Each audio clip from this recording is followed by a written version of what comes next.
we're going to be playing a game called A Court Divided. So, this, to roll back a little bit, for my birthday in April, I did a charity one-shot with some lovely people, and that turned into a campaign later because we had so much fun. But one of the things was there that we promoted the cause of helping children of Palestine, and we had we funneled essentially the charity towards a TTRPG bundle that would give you guys a lot of TTRPGs for a donation for the cause. And the bundle included so much cool shit.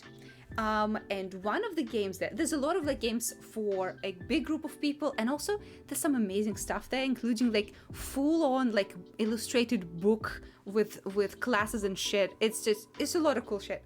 But one of the things I like is that there's a lot of journaling games in there, and this one in particular immediately caught my eye because Eos is huge on fairies. Huge on fairies.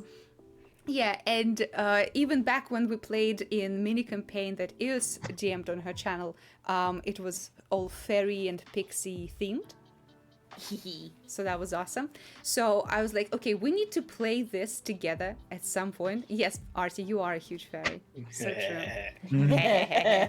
And another thing, this coincided very nicely with the fact that in the beginning of our D&D campaign, Ballad of Ennersval, the party is talking to pixies, and they get kind of introduced to the fairy business quite early.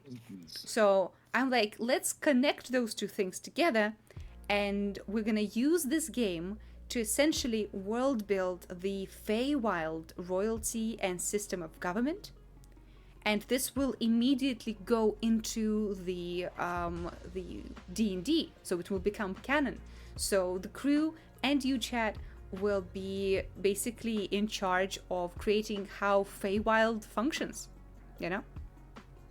And this game, A Court Divided, is a game that you can buy on itch.io for just $3. Just $3. And it's basically a game for two people, for them to decide what kind of Fey they are, then make a fairy court together, and then separate it, divorce essentially. And we decided to go with Seelie and Unseelie Court. And that's going to be our thing for today. And the rest of the gang, Artie, Nord, and Rene, will be helping us in this. They might make their own to our divorce. and they might make their own like fairy NPCs and tell us which part of the court they are in and what they do, and they kind of can influence our gameplay in this. Yeah. Time to change food. Maybe they could be some of the assets, because can I explain a little bit of the Yes, of course. Yeah. So together, so we have 9 aspects that we are trying to divide amongst each other, and it has to be, there's a few rules. One, it has to be we have to mutually agree, we have to both agree, and also we cannot lie to each other. It is a fairy pact. We cannot lie. We can hide things and we can be vague, but we can't straight up lie. Yes. So the 9 items we have, 3 of them should be people, creatures, or beings that belong to our court. So they could be, according to the rules, a well-loved changeling, a bear who paints portraits, Myrtle who keeps your schedules for you, or perhaps maybe one of our kids. Maybe it's a custody thing. Maybe. Well, here's the thing. We have 3 people in call with us here. I think that would be very cool for them to be like the assets that we need to divvy up. Maybe you guys can decide what you are, or maybe yeah. So this is gonna be kind of very much like the world building streams we used to do on Fridays, very collaborative. And guys, we prepared something special for this.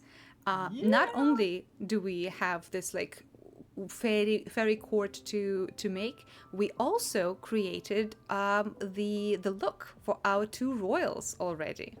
I actually made one. Shall I reveal mine? Well, I have them both here for a big reveal together. Hell yeah, So- let's go. Yeah, let's look at them. Here they are. Check them out. So, these are our two royals, and yeah, let's talk about them a little bit. So we talked about this yesterday, and immediately the gears were spinning, and we decided to like make some cool designs, and I love them both. So the idea is we have Seelie Court and Unseelie Court, and they kind Yes. of represent the yin and yang of the fairy world. So, yes, tell us about yours. Tell us about this. Yes. Fairy. So, the Unseelie Court have a reputation for being tricksy, but the truth is both courts are tricksy. It's fairies. But they tend to have dominion over autumn and winter, while the Seelie Court is spring and summer. So I decided to go with winter, where she's very cold, she's reserved, she's a bit of a stickler maybe to the rules. But yes, I wanted to go with kind of like a white deer sort of vibe. One of my lovely friends suggested a veil that kind of represents an aurora borealis, but I Yes. tried to make it lighter colors because haha, pastel. There's a reason lavender's in the game. But yes, the way I picture her hair, it's like, imagine if your hair got wet and then the wind blew it and it froze into place, so it always yes. looked windswept, and that's why there's some frost in there. But yes, Amazing. we're still, I think, did you ever decide our name for your person? Because I wrote No, down no, possible this is names something for to design mine. with Okay, chat. Good. Yeah, Good, yeah. good.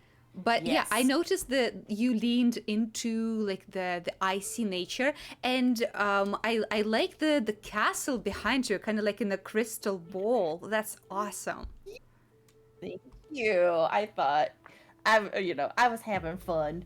Yeah, I love this very much. And yeah, let's look at my fella here. So when I knew that Eos was making a feminine fairy, I went with the opposite. So I made like this fella right here, and he represents Yes. the summer and spring seasons. So he's very showy, very like full of vigor and life and showmanship. And one thing that we were discussing is that both of them are very artistic and they present different types of art. Yes. So, yeah, for mine, I went with like cabaret, burlesque, like very show oriented art style, you know? Yes. And for me, I looked at like classical Greek statues and a few Russian art pieces, actually. Oh, hell yeah. Awesome. Yeah, I think you kind of very interestingly like made it to be a statue, but like ice statue, you know, like Yes. very, very cool. Exactly. That's exactly love what I was that. going for. I'm so I glad love that that. came through. Yeah, And I with love your fella. I love Oh, that we thank kind you. of. I love that I don't know if it was intentional, but we kind of ended up with a fire and ice kind of dynamic. yeah. So I And love that. I gave him like a microphone. It's You kind of did, like and a I thistle love it. microphone, yeah, because he's like an MC. Basically, like on his side of the Feywild, it is very like boisterous and there's a lot of entertainment, all that sort of stuff. Yeah, I love his eye makeup. Thank you. The Yeah. hair and the ears, the whole fit is very good. Thank you, thank you. And I didn't finish the drawing in time yet, but I like the face. I like it. It's Yeah. really good. Thank It's you. not finished. It's not. Well, Your to me, your it's not designs are always finished really because good. I I love understand, rendering I things. Yeah. I understand. Well, it looks great still. Aw, thank But you very yeah, much. no, I get it. If there was more time, I would have done some more rendering on mine too. Yeah. Yeah. So, the first question is for chat and for our guests. How do we name them? Because we need something cool, something majestic Yeah. that I'd represents like- these two. Something thistle related is pretty interesting for your MC dude. Yes, because I did go Ooh, with the thistle for the Thistle King. How's that? Oh, Mm, Thistle King. yeah. That could be like his title. Yeah. Yeah, so we need a name and a cool title. Yeah, Thistle King is pretty good. Yeah, Snoo's right. It's never complete without the nipple rings. You know he has to have nipple rings. Come Oh on. yeah, we talked about him having Among Us nipple rings. Yeah, you talked about him Yes! having Among Us nipple rings. I Yes. specifically, and no one else Yeah. suggested No. Yeah. Among Us nipple rings. And, Mhm. you know, If you've got Thistle King, it could be interesting because you base yours off of like a snow like deer to have like an animal related name. You have like plants and animals. yeah, Hmm. like elk, like maybe elk or white deer or something. Yeah. That could be like her last Fawn. name. Yeah. Oh, actually, you know what's Fawn, interesting? doe. So when I was designing this guy, I was like specifically giving him this animal ears because I was thinking he would be like the father of satyrs. So maybe Ooh. one of our assets, and look at yours. Yeah, yours has horns. So maybe Yeah. satyrs are like the children of their union. You know? Poppy's Ooh. parents. I mean, with this Poppy's look, I would believe it. Come on, look at him. Oh shit! I would absolutely. That's cool. All right, so yeah, let's start writing some stuff down, and I'm gonna Let's use this go. little Go. picture. Pictura. Okay. So we were thinking his title is the Thistle King. Yeah, Thistle King is so dope. I like it. The Not me googling the word. Thistle? Thistle? It's a Thistle. plant. Yeah. Ah. It's like the head of this plant with like very sticky outy bits. The Easter. Thistle King. Yes. Little spiny Mhm. little plant. I So- did like reference it in both the mic and his little coat. Mm-hmm. Yeah. I like it. I like it. It's very on theme. Okay. The setter definitely takes after the father. Oh yeah, for sure. For yes, sure. for sure. Well, They maybe got the that's horns from me. They got the horns and the ears from me. And that Yeah. may be about it. well, yeah, maybe that's one of the assets that he most wants to keep to himself after the divorce. But we'll get to it. We'll get to it. Yeah. So the Thistle figure it King, out. and she is. Yeah.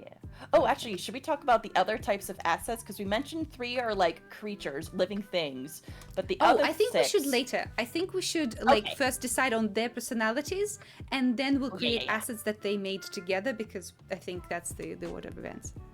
Sounds a good. That's a good plan. Good Yeah. plan. So. This is why you're a good MC.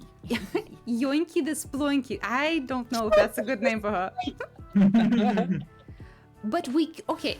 I do like something with that Wintry. I think that we might cook something here because Winter and like the kind of like the rumors of the Unseelie Court stealing or abducting things. What if we can combine it in some way to be like life stealing or something? I don't know. Like what are we There thinking here? is the name Blanchard, which is a masculine name, but it means white deer. Ooh. Blanchard. Yeah. Or could be Blanchette if we wanted to make it more feminine, but I do like Blanchard. I like because it's also like Yeah. a shard. It's pretty good. It's like an ice shard. Yeah. That's not. Wait, hang on. What did Snooze say? Shard. Oh shit! Look at this. Yes. Malkitha says Thistle is California slang for ecstasy. Kind of appropriate. Oh, you know this guy is into all kinds of drugs. Oh, totally. But Oh, for Ecstasy is also a good name. Ecstasy. Ooh. Yeah. There can be a good Ooh. like follower of him. Yes. Or imagine she's naming ecstasy and Fizz is like all onto her. Oh, that's also smart. Hi, dear. You're welcome to join us if you'd like. We just started with this one. Hi, India. Hello. Yes, help us make our 2 fairies that are getting a divorce. Yay. Okay. Oh, So man. what if he heard like, hey, there's a bunch of snow over there, and he thought it meant cocaine. it's Coke. Yeah.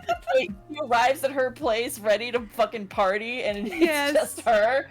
Like, That's fucking funny. I'm intrigued, and that's how they got together.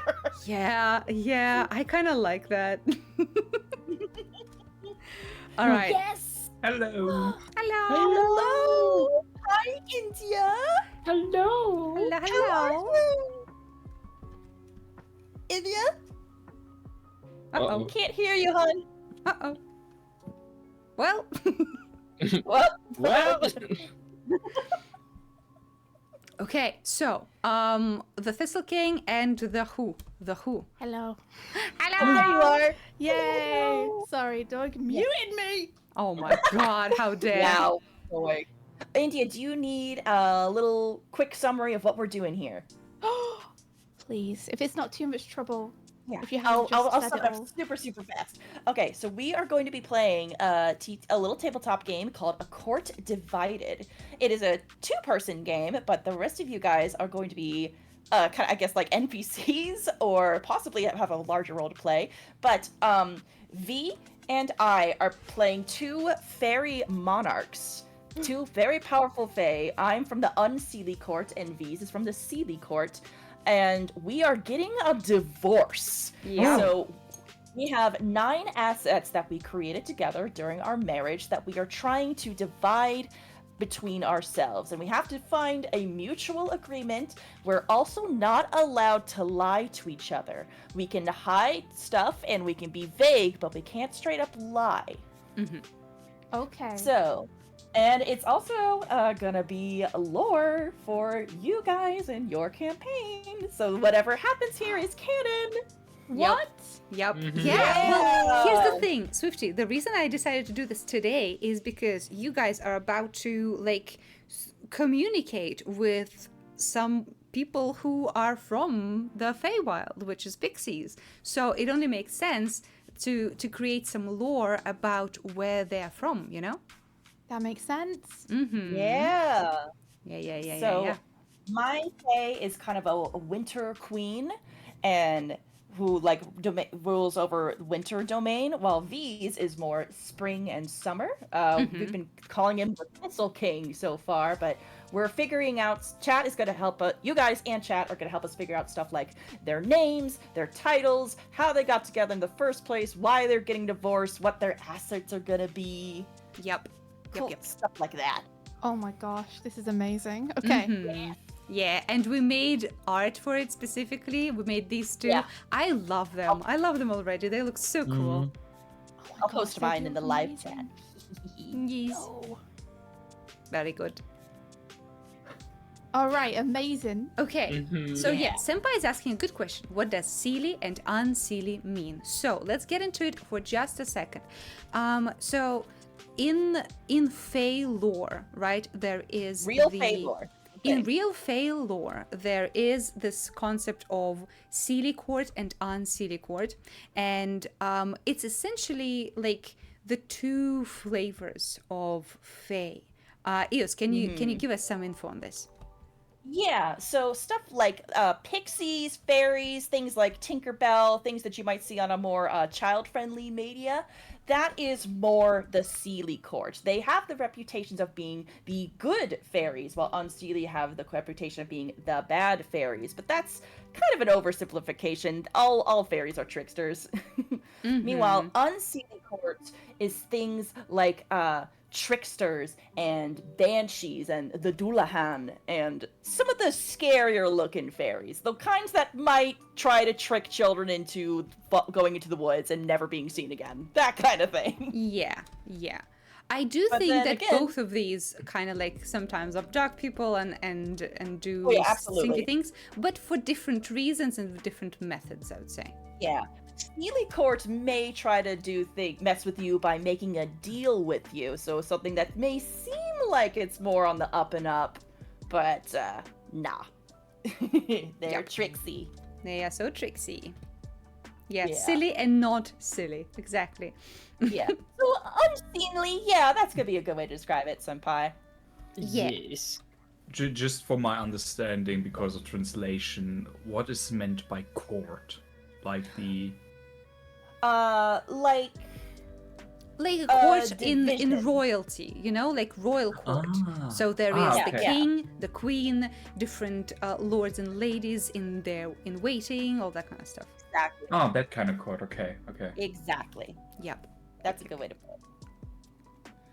All right. Well, here's what I think. I think we don't actually need their names because those should be secret, right? What we need is a title because they don't give Fae don't give out their names because that has consequences, right? So we can come up with them later, Eos, on our own as a little secret. For now, I think all we need is a title for each one, and then we'll start cooking. Yeah. So Thistle King, very good title. My lady, what should we call her? She's got a kind of like frost over her. Her hair is constantly looks windswept. She's got some white deer motifs, a veil that looks like an aurora borealis kind of thing going on. Uh-huh. The veiled something. What now? Something like the veiled something could be interesting. Ooh, Veiled dough. veiled dough. Here's the thing, we use dough a lot in the material we plane do. for one of the main houses of the empire, so I don't want them to overlap too much. I love the name, good. but we need to like Maybe distinguish them. fawn, the veiled fawn. Ooh. That works. The veiled fawn. The veiled snow. Frost. Veiled frost. Mm. Ooh. The veil. Elms. I'm not sure if I wrote veiled correctly, but oh well. The snowy veil. A doe, a deer, a female deer. The veiled female deer. I love that. Oh, a deer, a female deer. I like Veiled maiden as well. heart. Yeah, the veiled heart. Again, I'm using that a lot for the campaign already. Unfortunately, guys, steer away from that deer imagery. Damn. Dang it! I'm sorry. No, that's okay. That's okay. That's fully fine. But I like the word maiden. I like that a lot. What if she calls herself widowed as if she's like her The veiled husband's widow. dead? That's Quick, funny tell as everyone shit. I'm dead. The veiled hind. After the divorce, I am now the widowed deer. It's like, Yeah, she what the fully fuck? like, I'm right here. I'm not "My dead. husband's dead. I can still hear him. That's funny. Sometimes I can still hear his idiot voice. Fuck you! And it's so annoying. I kind of like that, honestly. I'm very excited for us to eventually figure out why these two are getting a divorce in the first Yeah. place. Oh yeah, the juice of it all. Okay, Yeah. so the veiled maiden, Veiled the queen? the veiled queen. Ooh. Since Oh, he's the Thistle veiled King. queen is pretty good. Yeah, because king Yeah. and queen, that'd be good. Yeah, yeah. The veiled Yeah. queen. I love it. Yeah, let's I like go the that. veiled queen and the Thistle King. I love it. Yeah, I Yeah. love them. Oh, the juice, the juice. The juice. Okay, The juice, it's dripping. all right. So we have their names. The veiled The whole dear roll. Jason noun that V has already claimed. Nice, Dizzy. Thank you. Thank you. Okay, so Beautiful. we have their names. We know their whole vibe essentially. It's obviously like fey creatures, all about art and self-expression, but the way they do it is very different, right? So I guess one of the first questions that the game poses for us is how did they form their court? How they met, what drew them together, and what their whole court together was about. Yeah. So they clearly have an opposites thing going on. Yes. So it could have been a case of opposites attract. Mm-hmm. Like, maybe the winter is cold and lonely because everyone is kind of huddled up in their own homes. And then in strolls this guy. Well, here's my question. Here's my question to you is, were they representing these seasons beforehand, or were they not? And this is how they divvy up the seasons and become the representatives of them. Interesting. Oh, like maybe who they are now is the reason. Like maybe they Yeah. became too different over See, like her time. heart got frozen over, and he just like went headfirst into bodily pleasures to forget whatever happened. Oh, Juicy. It was probably pretty bad. What if they Crepus were like says- inverted to begin with? Oh, So yeah, he was more maybe. frosty and she was more spring, and now they've. Ooh. Oh, Crab just says, all I'm hearing is he's single. Okay, priorities. Yeah. Did they change over time? Possibly. I'm Yeah. thinking. I think, Like they- seasons, I think it's gotta all be things something change. from. Sorry. I think it's gonna be something on both of their ends. I don't like the idea of just one person being quote unquote in the wrong or whatever. Oh yeah, well we didn't get to that yet, right? Let's start with True. who Sorry, they were I'm excited. beforehand. Yeah, I know. Don't worry. So here's what I'm thinking. I think their thistle and veil correlation was there to begin with. But they were not representing like summer heat and cold winter beforehand, right? What if they were like a fae of still high standing but not like royalty yet, and they combined their forces to like basically rule over the Feywild, right? So we can imagine like the Thistle King, he was like still connected to the Thistle, but I personally imagine him as being like some sort of a hunter, you know? Like I was he- thinking that too. Yeah, with Yeah, the dough yeah, imagery and yeah. everything. Yeah, exactly. Yeah. And he was like before all of this, he was hunting for actual like meat and like spoils of the wilds.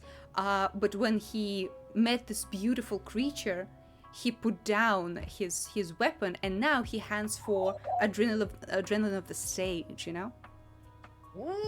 I love that. I love that. Yeah, hunting, and then suddenly this thing is in his sights, and he's like, whoa. Yeah, he's like, that's the thing I cannot kill. It's too beautiful. I love that. That's very good. She could be like more protective of the kind of the nature and the fauna as yeah. well. So when they first meet, there's a bit of tension because she's Yes. like, "Oh, you're a hunter, are you?" Yeah. It's like, what are you doing to my deer? Yeah. They use like He's thistle like, arrows or something. I'm here to meet you, my dear. Ah, you stink. Archie posed an interesting part in chat. Thistle is defined as both a flower and a weed. The exact inference of the bloom can extend from less positive symbolism such as poverty and weakness all the way to qualities of might and brilliance. I love that. Ooh, And the I words like associated are aggressiveness, pain, protection, and pride. Maybe he started off as like quite a poor person, Yes. but then he became such a good hunter using thistles as his like weapons Thistle that he rose Yes. in thistle standing and arrows. turned it into like glory instead. Yes, absolutely. I love that. Oh, so we immediately are stumbling upon like the artifacts that might be connected to these people, such as like thistle bow and arrow, you know, for him. So he was. Actually, I need to find a better way to type because otherwise it's going to be so stupid. I'm gonna write a little text here. What if he got so absorbed in like his newfound like riches, fame, and power, he kind of started paying less attention to her, and thus her heart grew cold. Okay, so he was a hunter, a lowly fae that rose to prominence through. I have been thinking. May I pose something? Yes, of course. Yeah, go for it. So, what if he was very prominent hunter and recognized for skill, and he realized that the attention from people was actually what he wanted, and that's where he turned into more of this performerist type? Because I'm not like from the design, I'm not seeing a lot of hunter. I am seeing a lot of like somebody that people would love. Yes. Yes. And that could namely also be the turn where his attention goes to the people and not to her. Yeah. Yeah, so I like this. So here's the thing, right? But one day on the hunt, he met this beautiful, I can't spell, but fuck this, beautiful creature, and fell in love. Aww. And he swore and fell in love. He swore to Swore off hunting? yeah, he swore off hunting to like get close to her, because she would not like look at him while he was essentially hunting her brethren, her like creatures of the wild, right? So he swore off hunting and put down his thistle bow. There Okay. we go. Later, so I like this change. Later, he found a different passion.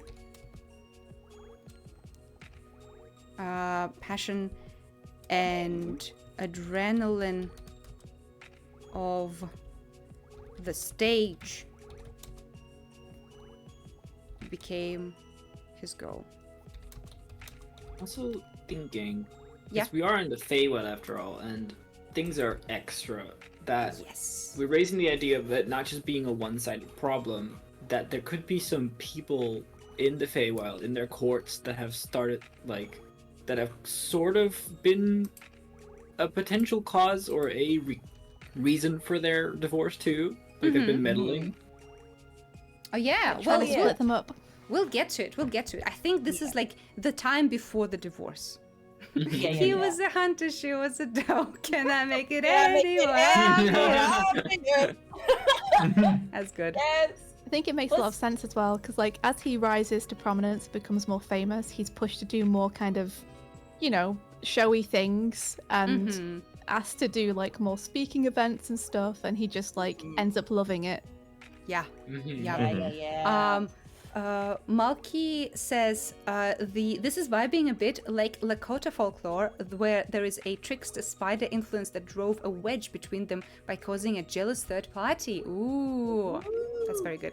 All right, so this is his beginning of the lore, right? This is where he starts off, right?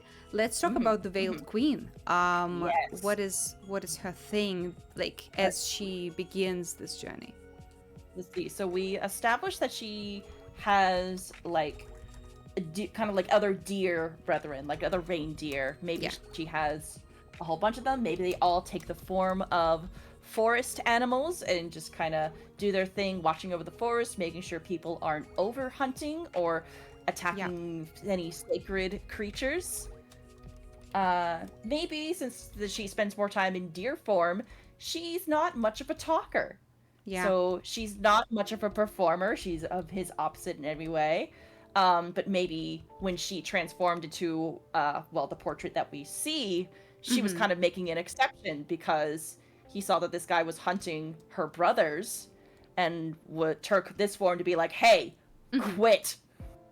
Yep. And that was, fortunately, that was the right move because he saw her and was like, whoa. Whoa, hottie with a body, you know? Homina. Yeah. So I think she could have been very much like a lady of the wild, Yeah. a lady of the forest kind of thing. Yeah. Lady Maybe of the Wild. veil is how she transforms. Like maybe if she has the veil towards the back, like it is a portrait, that's her human self. Like a But when selkie. she Yes. flips it, so when it's in front of her, that's when she appears as a deer. Yes. Yeah. I like that. I love that immediately we have like their objects of power. Yeah. I like it too. Very So good. did he turn his like thistle arrows into the mic? Yes. I like that idea a lot. Yes. Yeah, so he still keeps his thing. He still keeps Yep. his thing. Yep. Let's see, what else? So, yeah, she cares much about nature. Even though Winter might seem to be, I guess she has her own way of doing it, because Winter it's kind of when the thing where everything, well, it seems like where everything dies, but it's when everything rests. It's when everything sleeps. Yeah, It's when yeah. everything is quiet. Well, that's the thing. Again, being his opposite. She wasn't connected to the season of winter before they divorced, because they right, had to right. divvy up things. So she would be like there for other seasons, but not any longer. And that I think might be part of why the divorce was so bitter. Yes.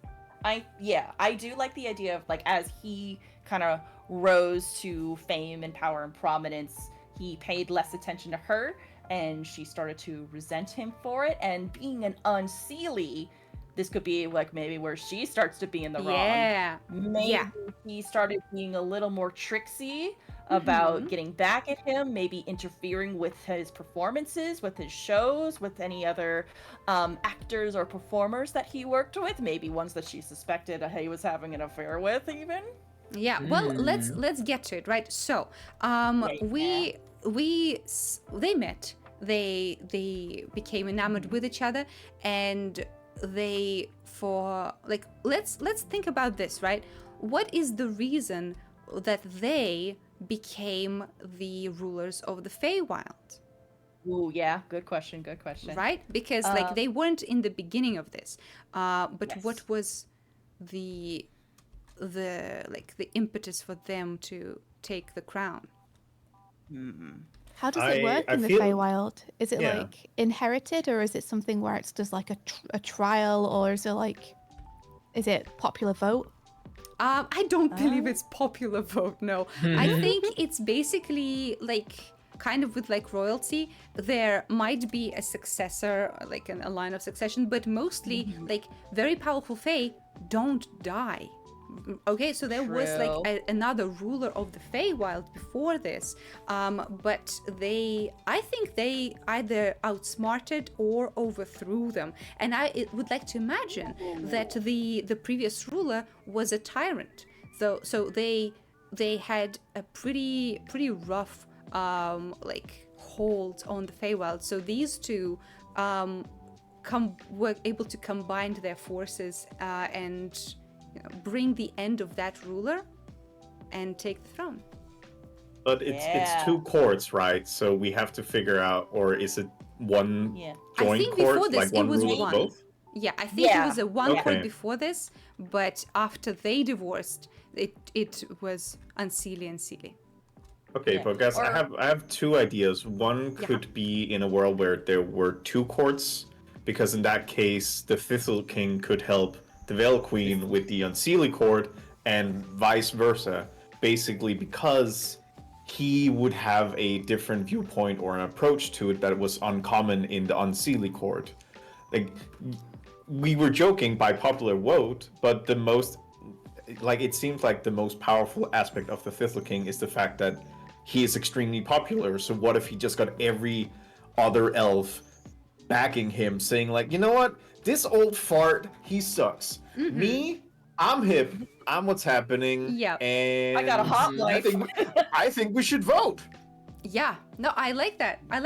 And I think she would be kind of like the gray cardinal of his campaign, somewhere in the background, giving maybe perhaps magical might and maybe like creating diversions for that previous ruler to show that they are not really doing a good job at protecting the Feywild. And also maybe She's pulling digging the up the veil dirt. away from him and showing his lies.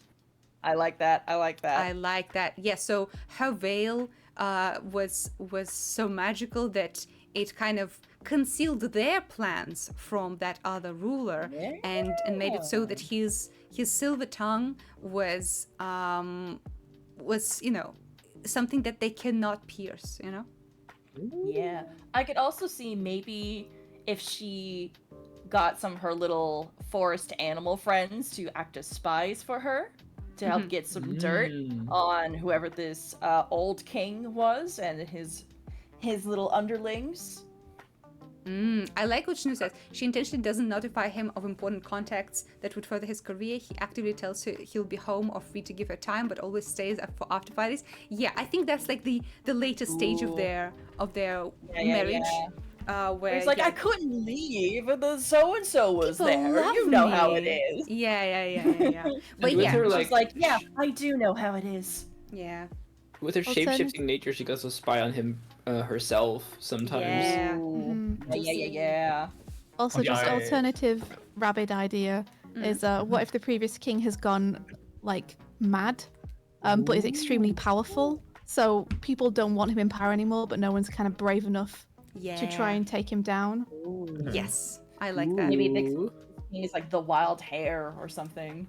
Yeah. Extremely punked to just incite government change. Yeah. Uh-huh. I'm also getting this early imagery of a bow and an arrow, where the Thistle King would be the arrow and the Veil Queen would be the bow, basically Ooh. being his focus of where to fire, and he would be the point of destruction. Well, I here's love another thing that I was hands. thinking about in terms of their flavor. They really remind me of Cloak and Dagger, if you guys saw Oh, those yeah. comic books. But they are the opposite. Like in that one, Cloak is the male and Dagger is the female. Here it's kind of the opposite. She's like the veil Yeah. through which an arrow pierces unseen. Yeah. I was like it. I thinking- like it. Yeah, I was thinking about perhaps even then it's that the Thistle King is like trying to get her into like the light in which he shines, but she doesn't like it, and so he can't make like the relationship open and use it for like his own gain. Yeah. Yep. Hmm. So yeah, so we know the beginning then.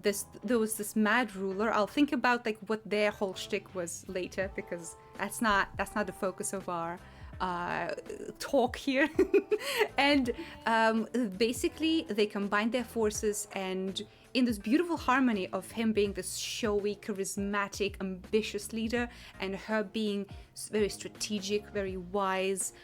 Perhaps she has a lot of magic, right? She's very magically powerful and kind of has a lot of connection to the nature and the plane of Feywild itself. So it's kind of like she's connecting to the plane and he's connecting to the denizens of it, you know? And together they overthrew this mad ruler of the Feywild and created a unified Feywild.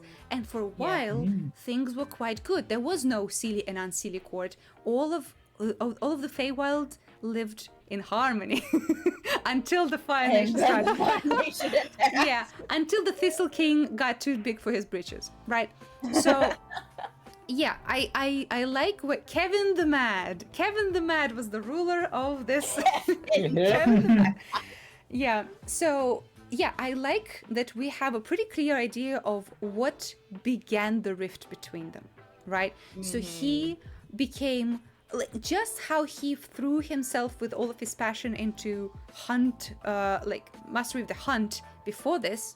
Now he found that this adrenaline and the hunt for approval of the public is his driving force, and he started like putting all of his energy into that, being beloved by everyone, perhaps like having like groupies around him all the time, and maybe even cheating on his wife, because like to him, I imagine it's not even cheating. He thinks that all of these people, he's blessing them with his presence, you know, giving him like a sliver, while she is getting all of his heart. But she doesn't see it like that. She sees it as, oh, yeah, as soon as I helped him get the throne, he became this insufferable egomaniac and is out there while I'm trying to like keep this marriage alive, you know? And yeah. Can I pose an alternative? Because this is like I feel like initially you wanted it to be kind of equal how bad they were. Yeah.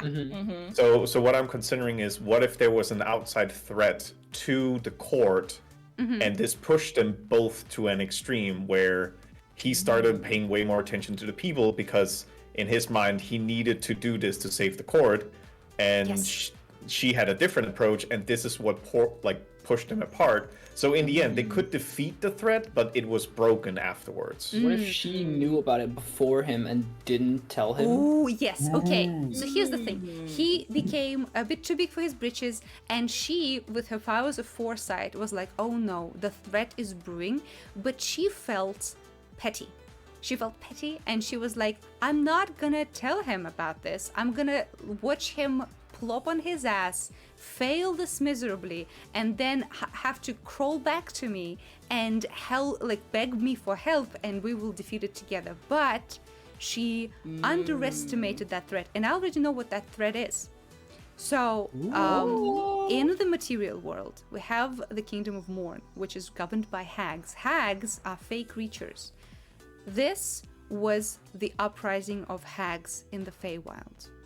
They wanted more power, they wanted their own place in the food chain, and they essentially got very organized very quickly, and the Veiled Queen thought that she would be able to defeat him, but after the Thistle King came to beg for help. But the hags were too powerful, and at the end all they could do is not even kill them, but push them away out of Feywild. So they were forced. Happened. Yeah, they were forced to basically give them the bridge into material plane. Kind of like be like, hey guys, there's a lot of like untouched by Fey land there. We'll let you go there. We'll give you like a way into the material plane. Don't fuck up our kingdom, please. You know? Ooh. Interesting. Yeah, and that really connects to the like lore that we have in the world already. The union of hags, exactly. Maybe she even gave the hags a little push, you know? Like, hey, it'd be so terrible if the hags that went to my husband's next little performance, his next little socialite get together, and just totally fucked up everything for him. Yeah, we're getting raided. Holy shit! Welcome in. Hello. Ori, hello. So Machinery is an amazing artist. Ori is great. If you guys don't follow Ori, you should. Not only an amazing artist, but also a very cool person. Teehee, hello. Aww. How was the stream? What did you do? We are here doing something pretty cool. So, a couple weeks ago, we began a D&D campaign on the channel called the Ballad of Ennersval. If you're interested, the first episode is on the YouTube. There it is. Go check it out if you want. And we are basically creating most of the lore for the world where the campaign is taking place on stream with chat's involvement. And today we are basically talking about the Feywild and the fairies, what they are, what they like, and we're creating these two rulers with the help of chat. And basically next stream, this Friday, some of this lore will come up during the campaign, so it's going to be very relevant and very canon. Very, very, very canon. Yeah. Stream was nice. I was working on illustration for commission. If you have any art to show, please do. I would love to see it. Still need to catch let's the see work. the art text. Yeah, give us art tags. Yeah. Also, here's the fun thing. Here's a little bit of lore. Before we even started D&D on this channel, I think back in November or October last year, something like that, me and Ori were talking about how cool it would be to do some D&D on stream. And that was like, what was the idea, Ori? I think we were planning to do stuff on your channel for me to DM there, which I still would love to do if you still want to do it. But Ori had a lot of stuff going on in their personal life, so we kind of put a pin on that. And the brainworms of D&D were still wriggling about, and that's how we got here. That's how they do. That's how they do it. Yeah. So we are building these two characters for a game we will be playing very soon, and you guys are helping us. Yep. As well as these lovely peeps hanging with us right now. Yeah, Woo! we have Artie. Hey. We have Nord. Hello. We have Swifty. Hello. And we have Renee. Hello. Hello. I had a silly idea of one shot but have a lot happened? Yes, that's true. But I Nice, loved nice. your idea for a one shot, and I'm still game. In fact, I'm getting more and more like DM experience on stream as we speak. So Yeah. whenever you up for it, I'm always ready. Teehee. But yeah, Also, I'm sure. SpaceGoddessEos for those who are new here. Hi. Oh yes. I was like, oh, obviously everyone knows this. We played the demo for Eos's game beforehand, and that was awesome. So if anyone's interested, Romance is Dead Oh, on thank Steam. Yes. A whip. Whip. Ooh, Ooh, that looks so ooh la good. la. Wait a second. This looks like Damn. somebody who could be in the Thistle King's court. Yes, Yeah. absolutely. This is absolutely some of the very similar like vibe. I love that. Love it. Yes. Oh my god, I love them. Gorgeous. Oh, I loved Lovely. the hand. Ooh la la. That is a very good hand. Mm-hmm. I love your rendering of skin, dude. Oh my god, delicious. It's lovely. Yes. The horns are good. Good Yes. design too. Yes, amazing. Oh, this is awesome. I love it. Yeah, but yeah, speaking of some cool characters, me and Eos made a couple of characters for this world building stream today, which Yes. is this beautiful lady, the Veiled Queen. Yep, that one's And- mine. Yeah, and this rambunctious fella, the Thistle King. I made this one. Handsome fella. Handsome Mhm. feller. Yeah. You can see why my island was that. Ooh, even in the picture I have the way that racist. Oh, Oh. Eos, No, we the did wrong not hear sticker. a thing. Can you say it again? Shit. Shoot, Uh-oh. am I dying?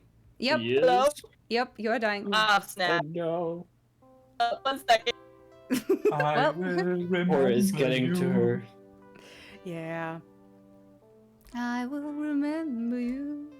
Such lovely designs. Yeah. So basically, we are creating with chat their whole story. I'm back. You know. Hey, Yeah, they're welcome giving back. Faye.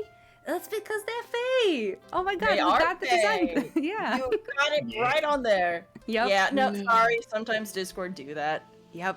I just Yeah. gotta hop out and then hop back in. It's all Yeah, good. it do be Sorry. like that. All right. Well, let's go back to what we're doing here, which is Yeah, we are constructing their stories. yes. So I love this profile picture in there. I just saw it large for the first time. I fucking can I see it again?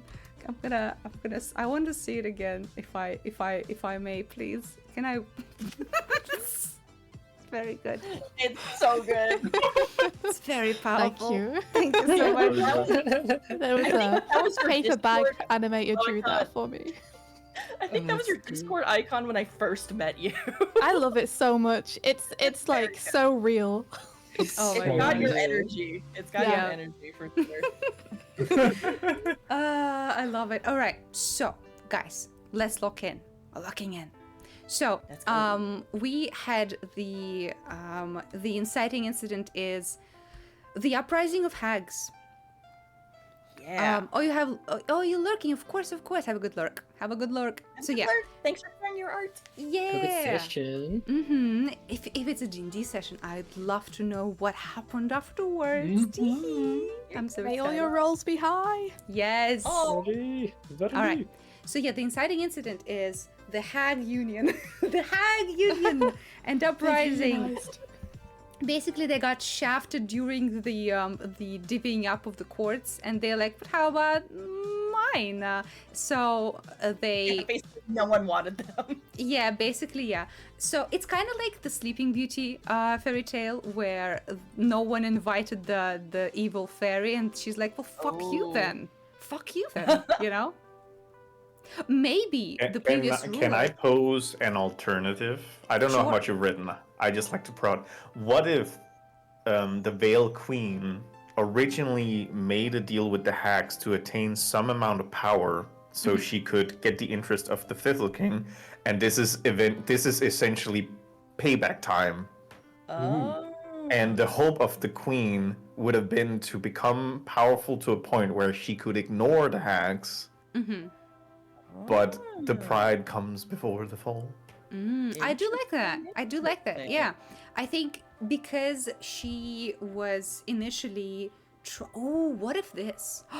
What if she saw the her brethren, the fauna of the den, of the Feywild, being slaughtered by the Thistle King?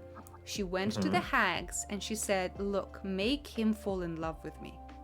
I'm nodding aggressively. Go on. Yes. So make him fall in love with me, and they did. And it was true love. He did fully fall in love with her, and she did what she needed, which is make him stop hunting, and also they together rose to power. But obviously she never told him about that situation until the hags came back and asked. Hugs. No, the hogs came. So, so the hags came to court and were like, "Well, you promised us land. You promised us things for this." And he was like, "What do you mean?" And dun dun dun. I like this. I really like also the Consequences. idea of doing kind of like the 10th Kingdom rules, where it's like, yeah, it's a love spell, but it only works if there was something there in the first place. Oh yeah. Or oh, yeah. there's potential in the first place. So it's not complete brainwashing. It's more like Yes. a push. Yeah. I think definitely the love was true. The love was true. But and that's maybe one of the reasons why the Veiled Queen was against giving hags anything, because she was like, I felt that love and it was real. It was not your enchantment. Maybe she even questions if they did anything at all. Maybe she questions it because it was real love. What if their enchantment didn't do shit and he simply fell in love with her because they complemented each other actually, you know? We gave you a magic rock that kept away all the lions. Do you see any lions? Exactly. Give me Exactly. money. So it's unclear what really happened. It's unclear how much he was maybe jujued into it, or simply she was there at the right time and they definitely fell in love. But he feels betrayed. She already by that point feels slighted by his lack of attention to her by this point, you know? And she's like, what do you mean? I did this for us. And Yeah. Also, so you'd stop hunting my brothers? yeah, also that. Also very important to me, you know? So the hags leave and say, we'll be back with vengeance. And they start this bloody war, which unfortunately by this time already the Veiled Queen and the Thistle King have a pretty severe rift between them. And they argue on every tactic. They go behind each other's backs because they think they know better what is fit for the land. And they essentially lose. They essentially lose to the hags. And the last concession that they can make is, we'll give you more land than Feywild. We'll give you the material plane. So they create this teleporting bridge towards the material plane where hags are unleashed in force, and that's how they overtook an entire kingdom. Ooh. You know, because it's one thing to be a magical creature between other magical creatures. It's another to be this union of incredibly magically powerful creatures against mortals who don't know shit. Yeah. I love all of this. Yeah, it's good lore, isn't it? It feels very Fey, feels very I like it. And yeah, it kind of does put them equally sort of in the wrong, where it's they both kind of messed up, but they both kind of had their reasons, and we can understand why from their point of view why they do that. I like it. Yes, I like for sure. Yeah. That's a tasty lore.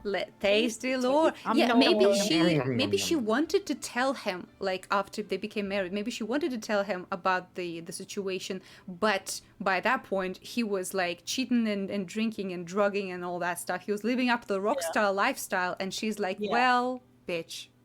Yeah, which could be another reason why she doubted if the hags did anything at all. Ooh. Steve is like, oh, well, you made him fall in love with me? Well, then how come he's with that bitch over there, huh? Yup. Riddle me this, Batman.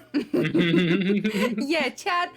Are you Team Sealy, Team Unsealy, or Team Hag? Let us know. Team Sealy, Team Unsealy, Team Hag. I love that. Can we They're get a all poll bad. going? Oh no, the hags did nothing wrong. Hags did nothing bitches. wrong. The hags did nothing wrong. They're just go-getters and trendsetters. They Yeah. are on that CEO grind set, and they are always winning. Yep. Yeah. Hag stocks go up. I'm a Hag Hag apologizer, stalks. actually. All right. Well, I love that all very much. The lore expanded fast. So true, Senpai. Did. So yeah, they got through this crisis, but by that point they need to separate. So this is where we get to the next step of the game, which is the other questions. Do people know that you are divorcing? I think yes. I think I this think is. both of them would make a spectacle. Oh, I'm sorry. I didn't mean to Oh Oh, yeah. yeah. No. I agree. I think this is one of those like public court type of things. You know, those like very iconic moments in pop history where. Yeah, like Amber Heard and Johnny Depp, like exactly. full on knowing Mhm. it to Is the it like- whole. Mhm. I was gonna say, is it like she posts a notice saying it's happening? Yes. And he sees it and he's like, well, I'm gonna throw a fucking huge divorce party then. Yep. And No, then- no, Oh my it's the God. divorce tour. It's the divorce tour. He's going all around the court announcing Yes. his divorce. No, my forget God. the Eras tour. This is the divorce tour. I have an Oh image my for this. God. Oh God, what is I it? have an Let's see. image for this. I'm putting it in the live chat. Yeah, What okay. if he wrote like a Oh yes. I'm their gonna whole put that on relationship? screen for sure. Divorce selfie. It's literally them. Someone please drop that. Yes, absolutely. That's so good. Someone please draw that. Just a hag with the papers, like Yeah. Oh my God, I love that so much. He would. Yeah, so she is like, okay, we need to do this, and he absolutely makes a spectacle out of it and Yeah. like fully like milks the shit out of it, you know? Yeah. I'm Yeah. picturing he does like an Ember Isles players sort of like production depicting their whole relationship and showing her, of course, as like the big bad evil witch that you see in fairy tales. Mm-hmm. And she's like, you little fucking. yeah. yeah, it's a Yep, little yep. hype man with a camera, just Yes. videotaping the whole thing. Yes, absolutely. All right. Well, that's lovely. I love that. I love how messy they are. Immediately Yes. messy. So yeah. We're sloppy. Yeah, absolutely. The people know. So now we need to decide our assets. Great assets. Yeah. Great, together- Great assets. Together, write down 9 aspects of your court, which will be divided. So let's start with the first 3. 3 should be people, creatures, or beings who belong to your court. This might be a well-loved changeling, a bear who paints portraits, Myrtle who keeps your schedule for you. So, this is what I propose. We have our lovely peeps with us here. Yes. I think 3 of you guys should take on the role of one of those important creatures of the realm and tell us who they are and why we care. And the 4th person can choose between the other 2 categories of assets. Yep. It's But maybe we'll one of get the, to that. Yeah. So, do any of you guys have any ideas? Yes, Archie? Maybe. Maybe, okay, tell me. So I was Biting the table, like. So you mentioned to me a little before the stream that the Sealy Court and the Feywild and everything is very like showman-like, very Yeah. the arts and everything. And I was like, what could be Very. interesting? And I was thinking, what could be interesting is a mortician. Someone who, instead of like making a whole big deal out of like an artistry or like an art form, a performance, performs on the dead and makes them like a makeover, but like in a way over the top grandiose way. I love that. I love that. I like it. Just he's shoots kind them of out of a like t-shirt cannon. performs a necessary service in an extravagant and unusual way. Mm-hmm. And I have Yeah. an addition is I looked into what could be interesting representations of death to connect to him, and there is a Native American perception of dragonflies are as souls of the dead. Ooh, That's cool. So it could be an interesting little connection that you get into this sort of mortician's place, and there's dragonflies flying all about, big coat, big like. Ooh, yeah, they have dragonfly wings. Yeah. Mhm. Oh, I love that. Also, Yeah. I want to highlight this comment from Bones. Pimp my corpse. That's pretty good. Yeah, exactly. Pimp my coffin. funeral. So what we did is we installed like a chrome covering for your entire coffin, and inside there's a movie theater. It's very We much took like out all the bones. We got all of the bones. You're it's welcome. very much like Yzma. Yes. Because her dad used to be a mortician. It's true. It's in And the she cut- sings all Oh. about it in that really cool film song. In that, yeah, in that Um, hyperfixation song that Archie Uh-huh. has. And she tells about how she learned that art where he like makes them look better dead than they were alive. And turns it into her like whole alchemy business. So they could have this sort of ploy where their sort of shady business, as the Seelie tend to do, could be that they have this like sort of necromancy side to them. Well, Yeah. we'll But in a Fey decide. way. Here's the thing: we don't know if it's Seelie or Unseelie yet. This is before they separate their assets. So I like this idea. Let's write down, right? So we have a. So how would you call this, Artie? That's a good question. So this is a who? Mortician. This is a like mortician of the stars, like mortician of celebrities. Yeah. This, I like it. I like it. I like it. The wild mortician of the stars. Well, the stars I meant as in like LA type stars, not Well, yeah, no, I know. That's why. yeah. Listen.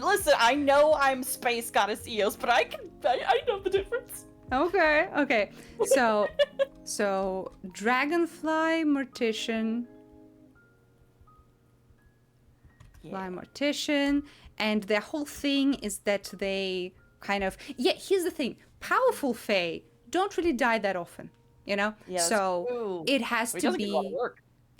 So He's been this- stewing on ideas for so long. yeah It's like, yeah. can for- one of you just please die? please for the love Oh, yeah. That's why he's so excited when someone does finally die. He's like, yes. Yeah. So I love this idea of being like funeral service as an art form for this person. And I the love like their like a death of a Fae could become their whole masterpiece because it could be Yeah. such a grandiose thing. Yes, I love that. Okay. So that's the first the- asset.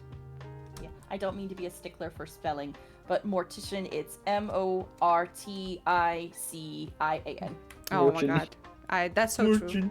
Mort. I'm sorry. I did not- You know what? I wasn't thinking. spelling mistake. I should have just DM'd that to you. I'm sorry. No, that's that's completely cool. fine. Don't worry about I it. am a merchant from planet. I fully didn't write the whole word because I got like distracted, so it's all good. Hi, I'm Mortian. My name's Mortian. They could have a King Julian and Mort relationship. Ah. Holy shit! Oh my god! Just waiting for him to die, like. Dragonfly drag race. Is there something there? Maybe. Oh, hell yeah. Okay. That's good. That's good. That's So, good. Dragonfly Mortician. Okay, I it. love that. I think that's such a fun character. They might also be kind of like the butler of the court. Yeah, they have a lot of free time. Yeah. So they're kind of like this constant in the unified court, and they do all the stuff that the fairies need them to do. But they're like, your morning tea is ready. Would you like a little bit of cyanide with that? No, all right, that's fine. And he's like just waiting for the moment when they finally die. He doesn't try to kill them because that's against his like pact with them. But he's like eagerly waiting.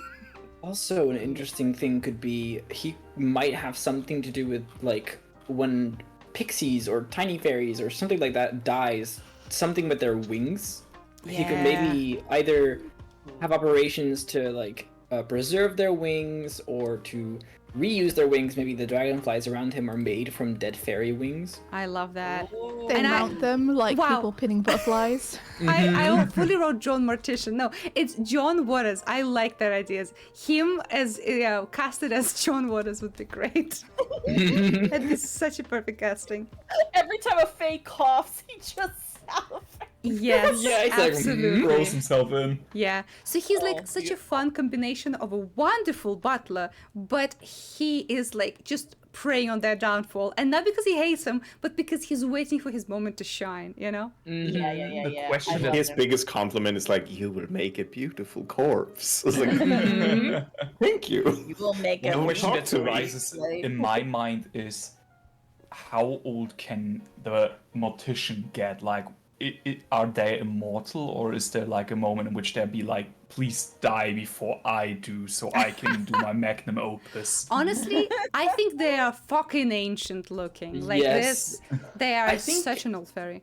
The fact that they're a mortician, I think they might be really old, but because they're so good at making corpses look better, they're really good at making themselves look better too. Yeah. Honestly, I'm- this might be one of those cool creatures that is not extremely powerful, but one reason or another immortal. And like because look at this. His pact is not with one of these fairies. His pact is with the plane of the Feywild, where he is sworn to like ferry across to the afterlife all of the souls of fairies and look over them. So he cannot die until all the other fairies are dead. Yeah. He's always in work. He is always on the clock, you know? I love that. Interesting. Are the links allowed? Yes, links are allowed if it is pertaining to the situation and if you mention what it is, because, you know, we still have some order to keep, but of course. I like that it's like his nickname is the last fairy, and everyone's like, "What do you mean? There's fairies everywhere." Yeah, Very, That's the thing. very Also, cool. I love that from Shnu. He will never kill you, but he will politely invite you to die. Yeah, very the good. scariest compliment he can give you is your bone structure is great. Oh god. Oh, the things I could do with your corpse. Yeah, Satoshi says, what if they made a deal that he would be a servant for the court, but his end of deal is that get their bodies when they die? Well, I kind of like the idea of him having the deal with the entire plane, because that's metal. That's kind of Yeah, it's Yeah, more it is pretty eldritch. metal. He's like a being who isn't like on one side or the other. Yeah, we Yeah. definitely need a cool name for this person. Yeah. The last fairy is pretty fucking dope. It's a good Yeah. title, but I feel like this one could have a name because he's Yeah, not. that's I don't think he'd be a stickler to that. That's the thing. He is kind of beyond the rules of the realm a little bit because he already has a pact. So even if you know his name, he doesn't give a shit because his like ultimate pact is already Dunsky, you know? Mm-hmm. Yeah. What is this? Oh, Uncle Deadly of the Muppets. Oh, is this the flavor? Oh, I remember him. Oh. I was thinking of those. I was thinking of this. It's a weird hat type. The ones that is like it's not one cone head, but it's a two cones, and they have like their whole head covered except for the face. A Henan? I don't know. I think I have a drag. You're talking about like a thing reference. medieval. Maybe. Oh, I've got one. I've got a reference for this. Not per se the dress in this, but this kind of headwear. Ooh, yeah. I think you're talking about a Henan. Maybe. I know my Oh. medieval hats. This thing. Some of them That is are pretty cool. some of them have 2 points, but yeah, it's a Henan. Yeah, and it could look like a dragonfly almost, because it's if you round it up a bit. Oh, Shnu says maybe he's too old to remember his own name. He forgot it through the time. He's That makes or he sense. just takes on a lot of them. He just takes the name from the king who's like oversiding over the realms. Yeah, this millennium millennia. you make. Yeah, it's good. I'm as strong as 10 jimmies. All right, so this person's cool. I like them. Let's continue. We have 2 Yeah. more creatures to make. Yeah, any ideas? I can pose 2, and then you can pick your favorite. Okay. Okay. One is just because I did mention that the Thistle King would have like somebody to document him the whole time, and I do like the idea of just a hype man running around. And the other idea would be a steed for the Veiled Queen when she is in her humanoid form, an intelligent creature that kind of protects the forest while she is busy with the court stuff. And what was the first one? Sorry, I fully blanked out. Hype man and like a documenter, basically Yeah, someone I going love around that. telling the tale of the Thistle King. Yes. I love Yeah, that. I I think like you that. absolutely would have a posse and a hype man. I think that's fucking great. Could also work for either like sort of countering the Veiled Queen's influence on him, or making it worse by following her and like sabotaging him. Right. No, I think they are genuine. I think they are genuine in their love for Thistle King, and they are basically there to create more fanfare and cool factor for him. Who are they? Definitely knew them back when they were a hunter. Oh, Like, okay. this is an ancient relationship. Wait, what Yes. if this is his hunting dog that he with his magic turned into a humanoid? Oh. Yes. I like love it, that. I like And it. he's like, yes, He master. he I has love you, dog master. personality. Yes. Yeah, yes. exactly. He's like, who loves you and is gonna hype you up more than your dog? Yeah, I love that I idea. feel like this person has almost said his name like 15 times. Oh my god, I'm so happy for you, Thistle King. Thistle King. Yeah. Oh. 'Cause I of love course that. you know. I Kings. like that. Hunting so, dog. we're trying to figure out custody over the dog. Yeah. Oh my There god. must be a car. Oh no. This is Yeah, because horrendous. definitely during the time together, Hype Man is equally in love with both of them now. Yes, Like they're the ancient pack is with the king, but it's like, man, she's so cool and she's so good for you, dog. Come on, Yeah, man, bark, you gotta make this work. Bark, bark. Bark. And also bark. because she is so much like she has such connection to fauna, she like immediately strikes up such genuine and good relationship with this hype man that he's like, oh, I just don't know. Can he just not divorce, guys? No. Guys, is it me? I can Collateral change. damage. Oh, It's all my fault. oh, that's so cute. Oh my god. If I was a better Hype Man, this would be okay. Oh, I'm a bad dog. I love them. I love them. I love it. All right. No, that makes a lot of sense. Because my concern earlier was like, well, I feel like these aspects should have something that both of them want. Yes. And Or yeah, both no, of them making it- don't want. Because here's the thing: we can That is create true. assets that we both want to get rid of, and That then is true, that is negotiate. true. Oh god. That is very true. Yeah. Okay. Dog has to go. Can I propose the last one is their child? Yeah. Also, I'm sorry, I love poor Morticia the Hawk. dog and the child. He gave me cheese once, friend forever. Yeah.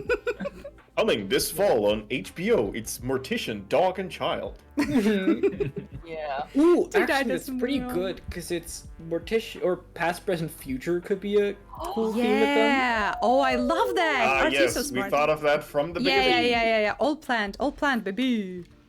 I like it, I like it, I like it. Okay, so line who reconstruct. wants to Child. take on the child as their charge here? Who wants to tell us about the kid? Let's see. We did have, if just, not to color anyone's opinion, but if anyone needs help with the direction for No. their kid. Wait a second. No. These are not for us to decide. Yes, come on now. Okay, Yeah. I'm sorry. So I think this excited. should go to either Nord or Swifty. If you guys Yeah. have any thoughts on who or what this child represents, what's their vibe, let us know. Yeah. Sorry, I was eating pizza.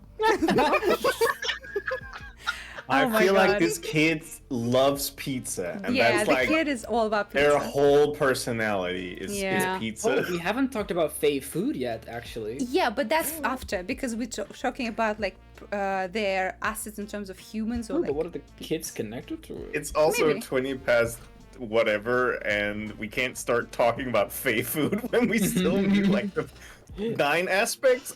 We have 3. Yeah, we need Yeah, to yeah, we yeah. need to lock in. Well, okay. So Swifty, you are amazing at creating very lovable characters, as we all know. So tell us a little bit about this kid if you have any thoughts. Okay.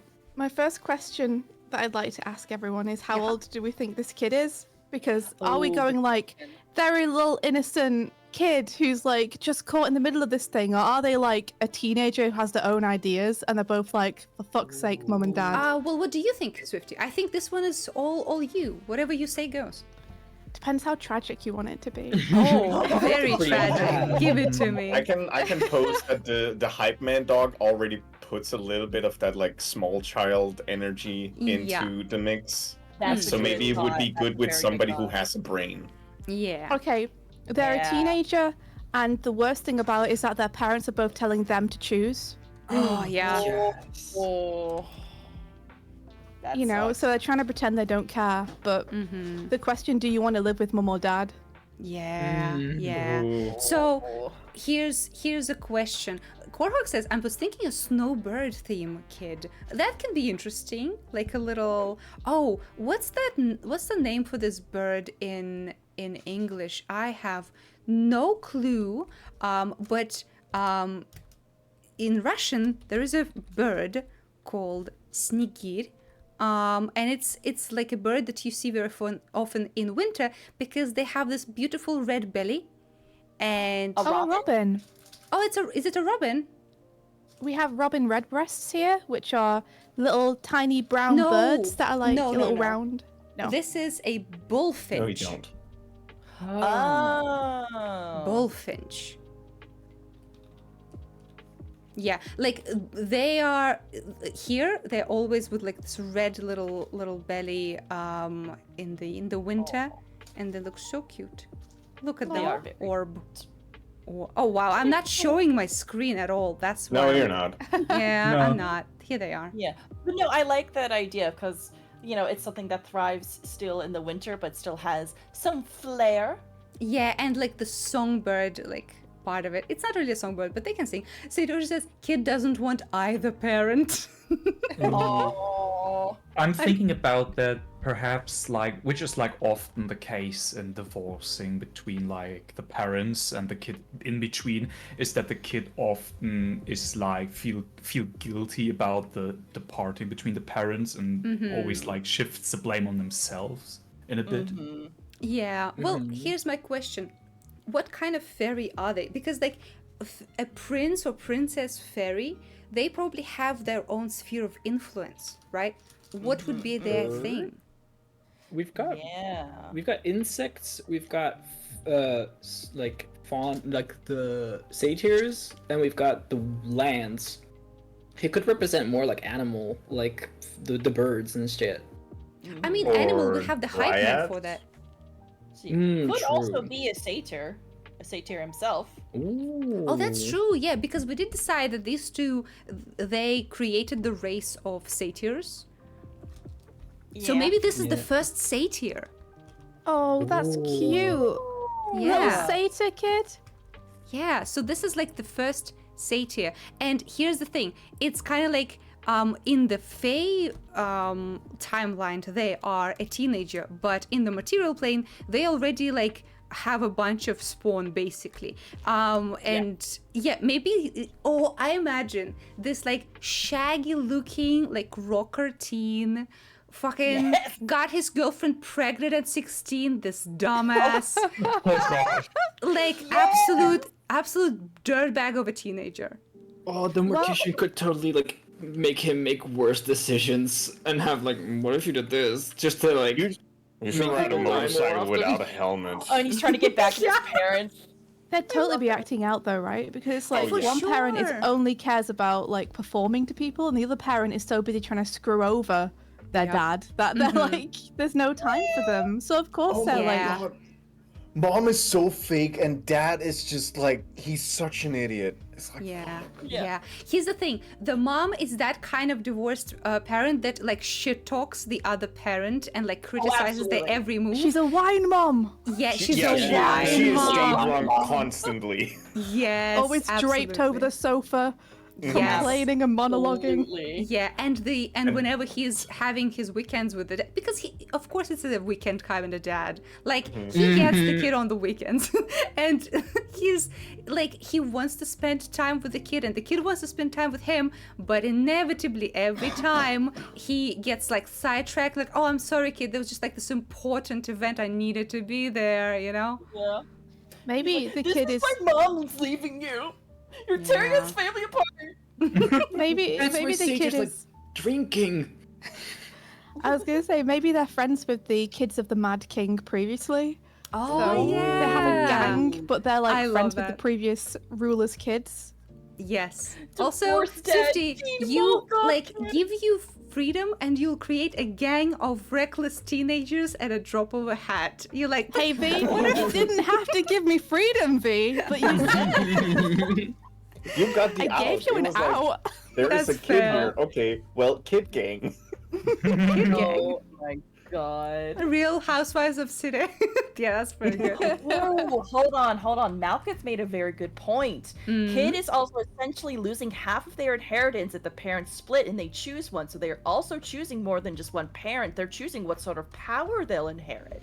Yeah, and it's interesting, right? Because both can be very appealing to a goth, like emo teenager going through angst. Oh yeah, absolutely. You know? Yeah. Oh, I love that. Also, Okay. Finch Yeah. is a very good name. Which one? Finch. Finch? Oh, Finch is a cute name. Yeah, I'm biased. We know a good Finch. Yeah, we do. Ooh. Finch, Yeah. maybe? Oh my god, just Malkith being I'm just picturing the kid being like, Dad, Mom, you're not being very skibbity right now. Yeah, you kind Oh, of God. unpog. Very cringe. You're so cringe. Yeah. You're both Yeah.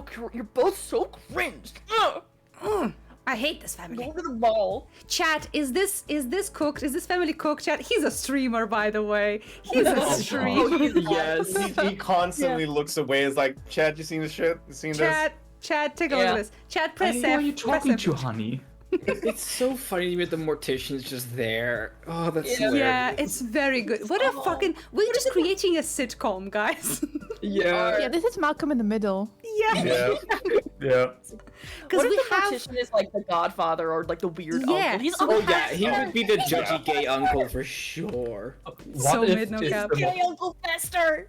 Yes. Yeah. Mortician is the You can- supplier of fairy dust to Oh, Finch? for sure. He wants him to OD. He wants him Oh to yeah. OD. Oh yeah. Fully Also, unapologetically Eos, you so. could just say Uncle Fester. You don't have to say gay. We all know. Yeah, Let's yeah, go. come on. But yeah, so this is kind of very sitcomish. The mom and the dad, the kid, the weird uncle, and the goofy fucking friend of the family that they all want to protect from harm. To be fair, the Fey realm is chaos, and if somebody entered Discord, they would go like, "What the fuck is going on?" Yeah, I love this. I love it so much. Okay, Yeah, so we Father have... Finch. Oh, Yep. possibly. Yeah, so we have the collection of our person-shaped assets. Yes. I love that. Oh, Artie, oh, you're already working on them. Oh, you're making the mortician. I love that. My only thing would be, can you make them more butler and old? Because you're Yeah. again going for the young drag queen look. I was thinking they would be like full of fucking face tapes. Just Oh, yeah, Botox to the gods? right. Yeah, sure. yeah. But they're like, a master at they're like not decorating spry. corpses. They're Yeah, not and there would spry, be- Artie. No, but and then like it would very easily cause them to like when they lose their temper and shit to have like face tapes loosen and their like appearance starts dropping and they become like Ooh, more fucked up looking. I kind of like that. Mm. Because Oh, like, yeah, mortician, you take fucked up looking corpses and make them presentable. So he's doing good at doing that to himself. mhm. And I mean, it's the only material he can learn on because Mhm. who else is there to like practice your craft? Yeah, Yeah. he's basically a Kid walking with corpse. practice on him. Yeah. Yeah. With the kid that raps on him, because what's more goth than having a mortician do your makeup? Also, yeah. very fair. I like that. Also, Korhok says, little bird following and filming the live stream. Oh yeah, you know all of the satyr of the material world get a 24/7 live stream from their like the prime satyr who's like pointing at the squabbling couple of fairies says, "You seeing this shit?" You see, What's up, Hoof Squad? It's your boy, Finch. You're at it again with another live stream coming at you right from the Fey realm. Here's my mom. She's a bitch. you. I love Whatever. Whatever. Whatever. This is my Mom. weird dog guy. Hi! I love you. Is it super sad Comment if and like subscribe. Finch keeps like running away for attention and they keep not noticing that he's run away? that. Yeah. Oh, that's So- horrible. So he knows that the only reason that he's like an asset in this divorce is for like a weapon against one another, not because they actually care. Oh, that's wow. Thank you, Swifty, for making it tragic. We just had fun. You asked. You said you wanted it tragic. Yeah, You no, did that's say true. you wanted it tragic. Get on my mom's stream. Get on my mom's stream. Get on my That's stream, my mom's Mom. stream. Oh, but imagine, of course, the fucking satyrs chat watching. They're like, "Awooga at the mom," and he's like, "No, guys, Stop you saying know- my mom's hot chat. It's fucking cringe. I'm sorry, but I need to know. Does the dad have something equal to OnlyFans? Oh, yeah. Oh, And are people He referring to definitely, it? he definitely posts nudes. Yeah, yeah, Only phase. only Oh, face." So here's the OnlyFans thing: is great. when you're Fae in the material realm, you can get a subscription to OnlyFans from the king, who sends you a tasteful nude every month. You know, you get a scroll with like a sparkling magical picture of him winking his dick fully out. I need. I was about to say it's not a choice. You just get that. You just get it. Imagine that's Welcome how to he the gets, Fey like, realm. Here's a warlocks. dick pic. Ah, that's What if good. that's how he gets warlocks? Only pans? Okay. Only pants. Yeah, Very exactly. good. Yeah, if he has any warlocks which for who he's the patron of, for sure they're getting a full-on dick pic every fucking morning when they wake up, and that's how they That's get their spell Patreon. slots. Patreon. Ah. Patron. Yeah. That's the fairy Nice. version. Red horn chili peppers, satyr of a down, panic in the Feywild. That's all very good. These are really good, Shnu. That's very good. You pay $10 a month not to get dick scroll.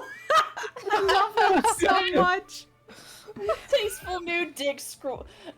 The mom Yeah. would do a tasteful nude. Dad is dick out. Yeah, here's the thing, right? He calls it a tasteful nude because for him, that's like the most like tasteful that he can be, because otherwise it's like fully him taking a selfie during the act, like, and the Yeah. act with some just like, unholy I am- creature. It's a tasteful I'm not nude bent 'cause he knows over, he's so delicious. it's tasteful. You can't see Oh. my taint, therefore shut up. You know?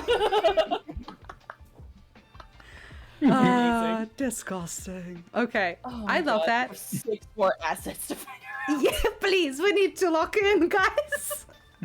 Okay, so Part is that I really think that it's the dog friend that takes the picture, because who else would do it? Oh, yes, Oh. yes, of course. And It's so good, doesn't, Master. It looks so good. he doesn't even think it's weird at this point. He doesn't. Doesn't. It's Yeah. awful. It's really good one, this one, sir.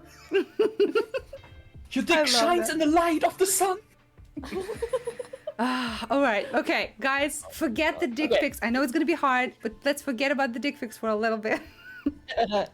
So, Alright, so the next. Oh, go ahead.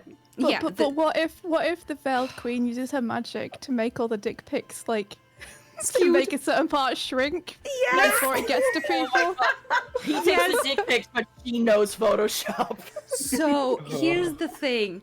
Whenever she gets to have like interference with his dick sending magic, which like she puts most of her spies for that. Like, she doesn't even use her spies for good cause. They're mostly interfering with the dick pics and making his dick look entirely very, very small. Like, tiny pea-sized. Weird, like curved and shit. That's so funny. No. Riveled of her in like a followers become corkscrew, and it's hex like it just says "don't work." And it's like, Yeah, that thing don't work.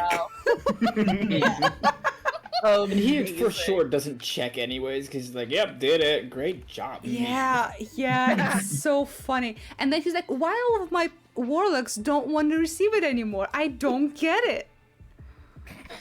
That's such a great dig. Wanglocks. I love these characters so much. Yeah, they're great. Okay, Wanglocks is Alright. very good. The next group of items is 3 items of power or significance.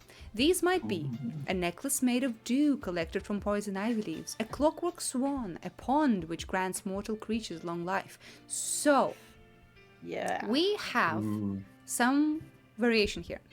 We both of them already have each a powerful artifact, the veil and the thistlebow, but I don't propose we count them because that's clear where it goes. It's clear.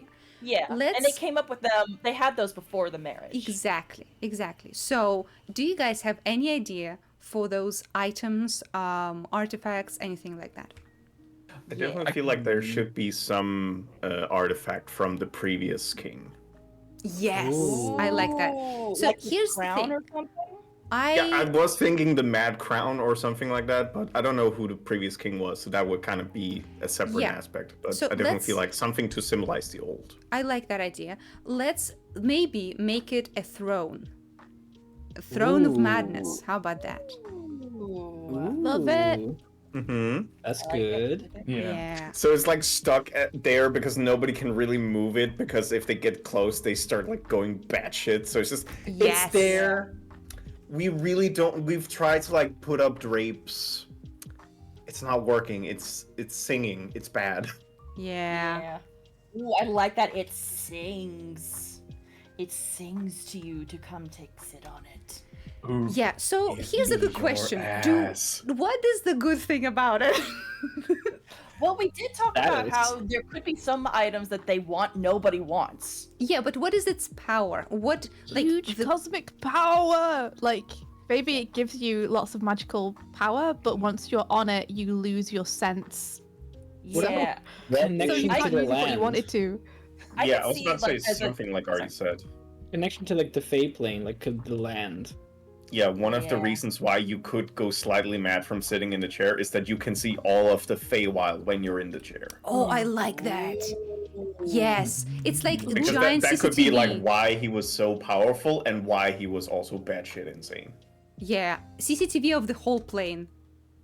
He I was like seeing that. all the dick pics at the same time, and he blew his brains out. Yes. Something I little brains out. love that. So this thing is, yeah, it's extremely powerful. It can connect to any part of the realm and you will see what's happening. And I think the Veiled Queen might have been the one using it most of the time to kind of like strategize for the time where they ruled in Union. So maybe this is also part of why she grew so like petty and jealous, because it introduced paranoia. Yeah, and she got to see him cheating. Oh, Very and much, she saw him fucking screwing fairies left and right. Yep. Kind of like the magic mirror in Snow White, almost. Yeah. Mm-hmm. Mirror, mirror on the wall, who's the Wishing dirtiest I saw- rat bastard of them all? And then It's my him husband. Cloning somebody. It's like, Yeah. Yeah. Oh, they watched all of the Fae TikToks all at once. Yup. Yup. Yeah. I love No, that. I can see. Yes. I like it. I can definitely see that being. I can also just see this as like a little tricksy fairy thing to do. Like maybe they invite someone over for dinner and they're like, "Here, have a seat." Mm-hmm. If this is the guest of honor seat, but really they're just trying to fuck them over.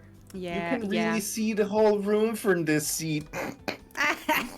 Yeah, it's like it's just a prank, bro, but it's not a prank. They're just on the What if the floor mortician is drooling set and on it? foaming. That's why they're like fucked up and maybe connected a bit to the plane. Maybe. Yeah. Maybe. Yeah, I like that. Yeah, so maybe the Throne of Madness is indeed like a one-to-one connection to the actual, like full-on the plane, the spirit of the plane, because the plane has its own will and its own like feelings, and the Mortician sat on it and it proposed an agreement.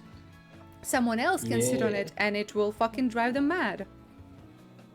You can make deals with the Feywild if you sit on it. Yeah, I love that. But Might be the only way out when you eat the food as well. Like if you have eaten Fey food, you have to go to the throne. It's a big deal to get out. Ooh, I like it. I like it. I like it. So I love that.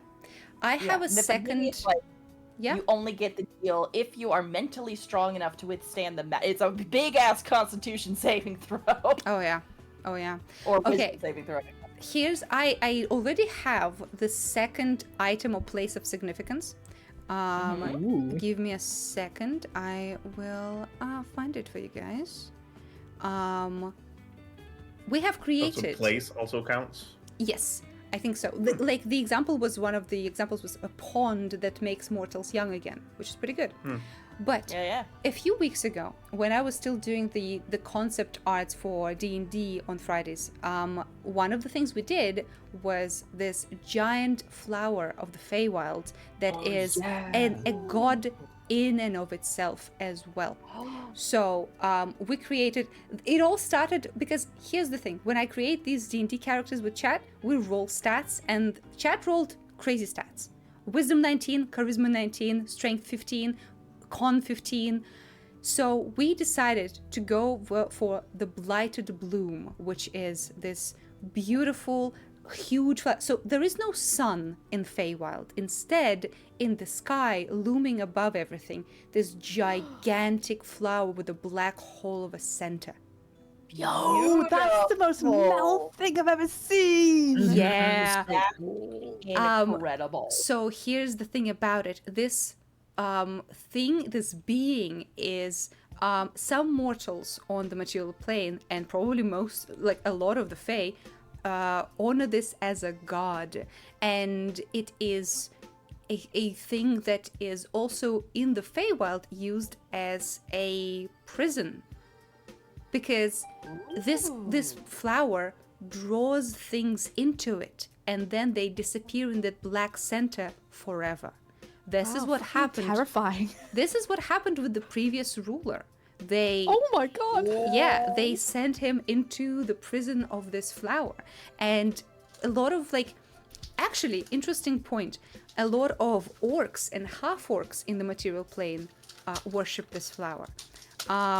Because it is representing the hunger and aggression of the nature, and also orcs have an incredible sense of smell, and this flower, the aroma that it produces is so magnetic and powerful that it can drive people to go into the flower against their will. Oh, it's the call of the void. Yeah, exactly. That's what they call it in French when you have intrusive thoughts that make you want to do things like jump off tall ledges. Yeah. So a lot of the orcs in my setting are perfume makers, because they utilize their incredible sense of smell and understanding of what people feel based on their smell to create these wonderful concoctions. And some of them worship this flower as the source of their inspiration, because their goal is to create something as enticing or as close to it as they can. That is so cool. I love it. What cool lore. Yeah. That is amazing. Isn't that awesome? And also, all of it just came about because chat rolled awesome stats, and we rolled for what kind of creature it is, and we decided with a plant.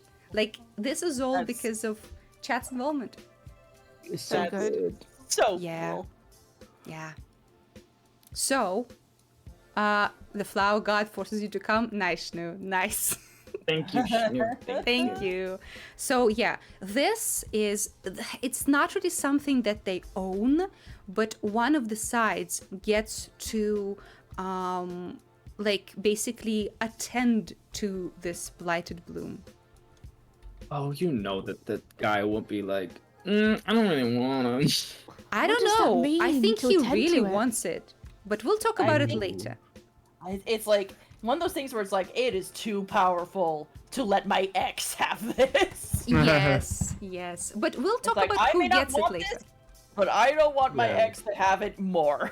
Yeah. I guess it's one of those cases where it is a huge responsibility and a big danger, but it is way worse if somebody else get their hand on it. Yep. So Yeah. Yep. If someone it's like, do I want to do all this? No. Would I Yeah, want somebody else to do it? Hell no.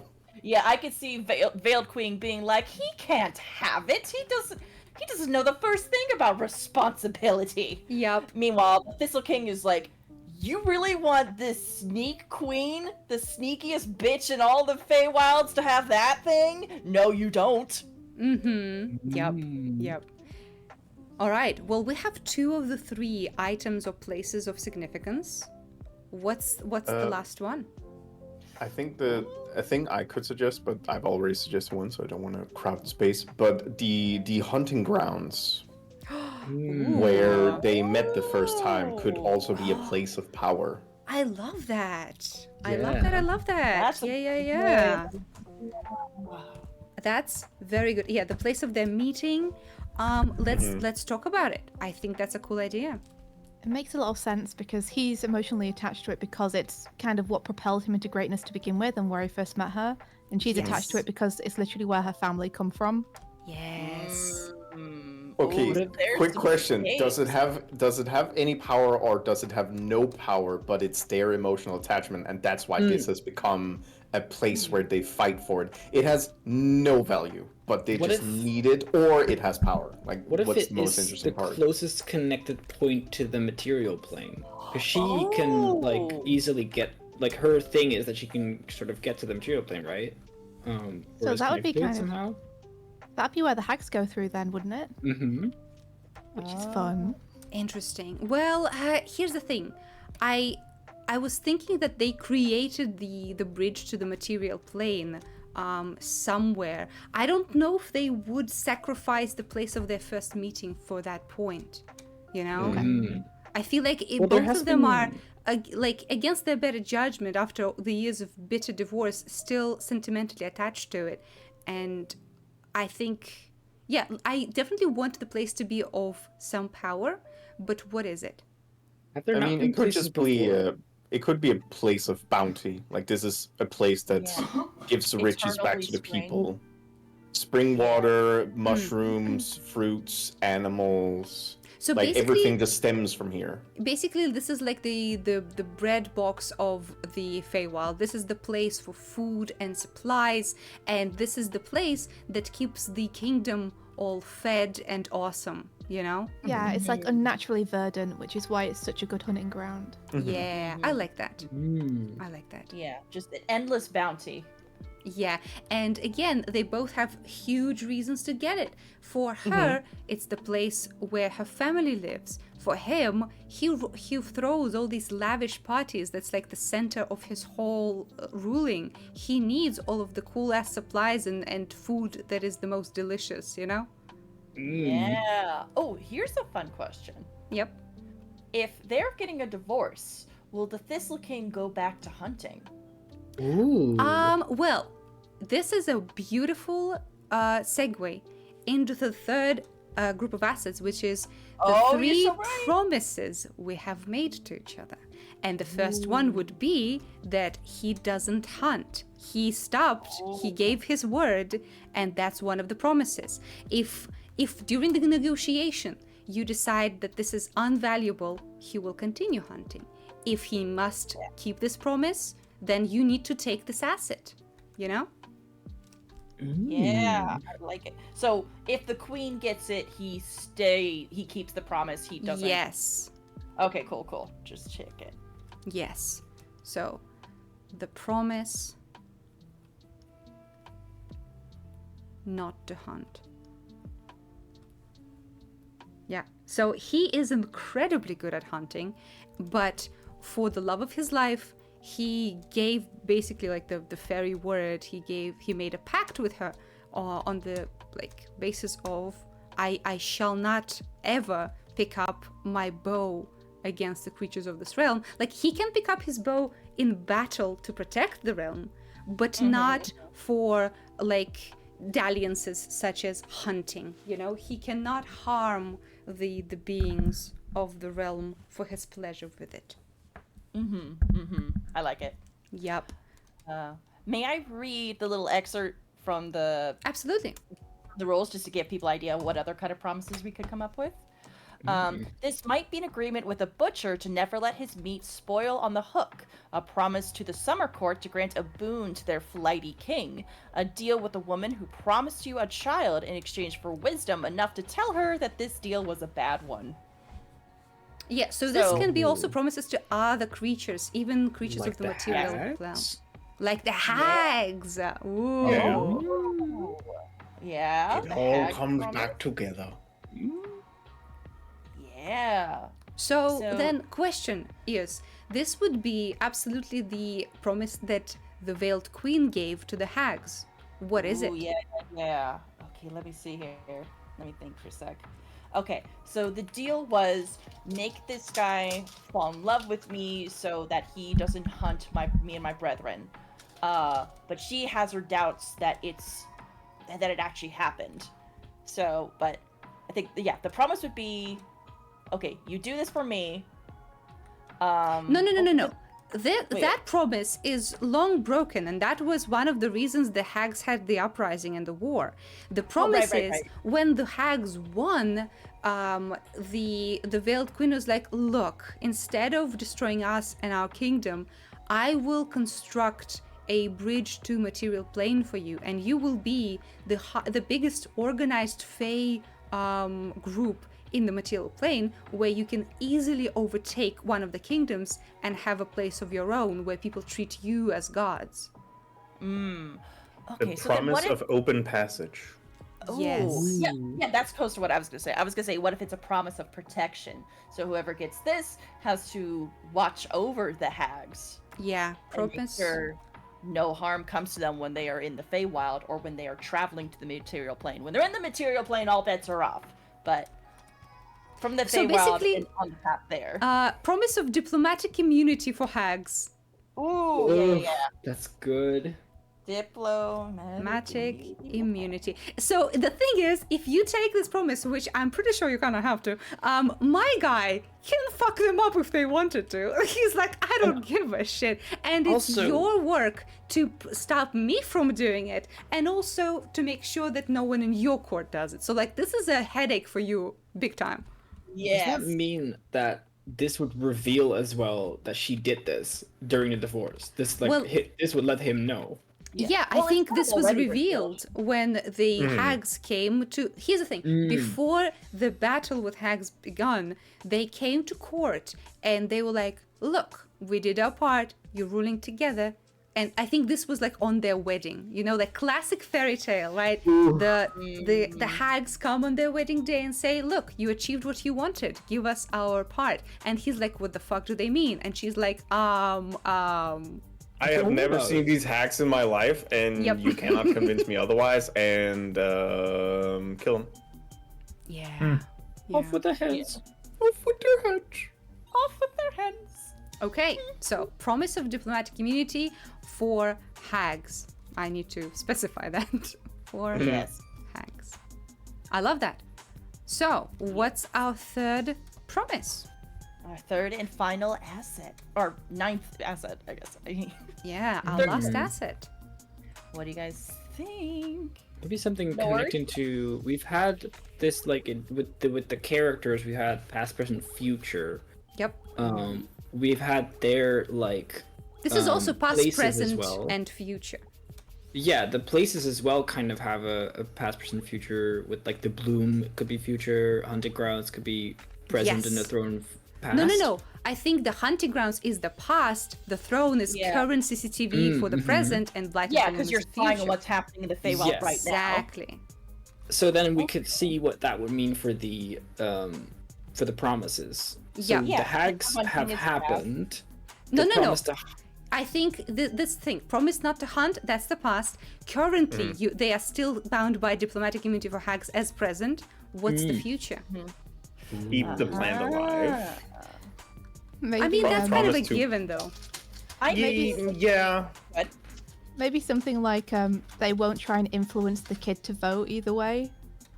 But that, Or like either of them could have that and it would mean the same thing. Yeah. Yes. I Does feel it have to be a certain person promising it? So it's uneven. There's two No, promises. I from think one this person? should be a promise that they made as joint unit when they were in power. What would that be? Oh, hey, how about this? What about connecting them to some other force? You know, like we haven't talked at all about smaller courts, which do exist in the Feywild as well, right? What if they have a promise to help a specific faction in the Feywild should they ever need it in the future? Okay, that lines up with what I was going to suggest, which was, I think it should be a future promise of power, because Yes. the never hunting is like, okay, here's a promise to not fuck up with something. The hag promise is a promise to keep the peace, but one of them, so it's like, one is like a responsibility, the other is like, hey, it could be a burden on one of them, but the other one's like something that would benefit both of them. Okay. Is it Yeah, a maybe- promise of succession? Like who is to take them over now that they're breaking up, or is that anything? I mean, Yeah. that's kind Or- of their son by the books. I don't know. I kind of Yeah. wanted to introduce a already third the- party. Yeah. Plus, the sun is already an asset, so Yeah. having like if one person got them, but then they got the promise, I feel like that's conflicting. What about something with Furbolg? Because Furbolg also come from the Feywild. Yeah, that's true. That's true. And then like So lizard between- folk too, I think. Which races? I'm gonna look this up. Which races? Gnomes do. Dryads. Oh, well, Feywild. Gnomes, Here's- dryads, changelings. here's the Goblin. thing. Here's an interesting thing about the Furbolgs in our lore. What we kind of made is we kind of changed the situation for Furbolgs a little bit when we created a very cool place in the region of Ennersval, where giants were experimenting with potions that let them walk amongst mortal, and they used, maybe this is what this was, like they petitioned the Feywild powers to give them like instrument to create the potion that make them shrink. And this is how the first Furbolgs were created. So they are an artificial race that was created by joining the Giantkin and the Fey. Interesting. So this is maybe like the promise on their side, which is they basically help those like first giants that wanted to be closer to mortals to create that bridge through Furbolgs. Okay. Creating the bridge for Furbolgs to go to the material plane? No. They were created on the material plane by the giants, but I right. guess the promise is the like preserving the future of Furbolgs. Oh, okay. Gotcha. Yeah. So like looking out for Furbolgs essentially. Okay. Interesting. Nice. So is this a promise that they'd make with the giants? Yes. So this is when the giants of that like group came to the Feywild court, and they're like, we want to party with the small folk, but we're too big for their big party houses, so we need something. And the court was like, look, can you help us fight against the hags? And like, yeah, sure, whatever. And in exchange, they created, like, they helped create Furbolgs and said that should Furbolgs, like this, like, child of this alliance ever need help, they would be there. Cool. So they had this war against the hags. The giants promised to help them in exchange for this. They lost anyway. Yeah. The hags got to go across the material plane, and the giants got to go and be Furbolgs and party. Yeah. Well, I think this plight The would queen be... couldn't use them, right? Well, here's the thing. I think both of them would be very much for this connection to Furbucks, for Thistle King because his plight of partying is very close to his heart, and he's like, oh hell yeah, dudes, absolutely, we'll help you. Oh yeah, yeah. And the queen is like, oh shit, we're kind of, or maybe this is also because she's on the throne of madness most of the time, and she's like, oh, we kind of really need help against the hags, even then it's not guaranteed, so yeah, fuck it, let's help them, you know? Also, furbolgs do kind of have like a nature affinity. Yeah, that's true. And little animalistic kind of affinity. Kind of like her. Yeah, well, kind of like both of them, that's the thing. Yeah, that's true. That's true. Yeah, all right. Well, I think that's all. We created our 9 assets. Next I'm step excited. is separately we choose 6 of these aspects which you believe you have a rightful claim to. Of these 6, privately note the following: 3 aspects you want to keep, 2 aspects you are willing to give up, 1 aspect you need to get rid of. Without revealing the reason for each claim, place a token or write your name beside your claim.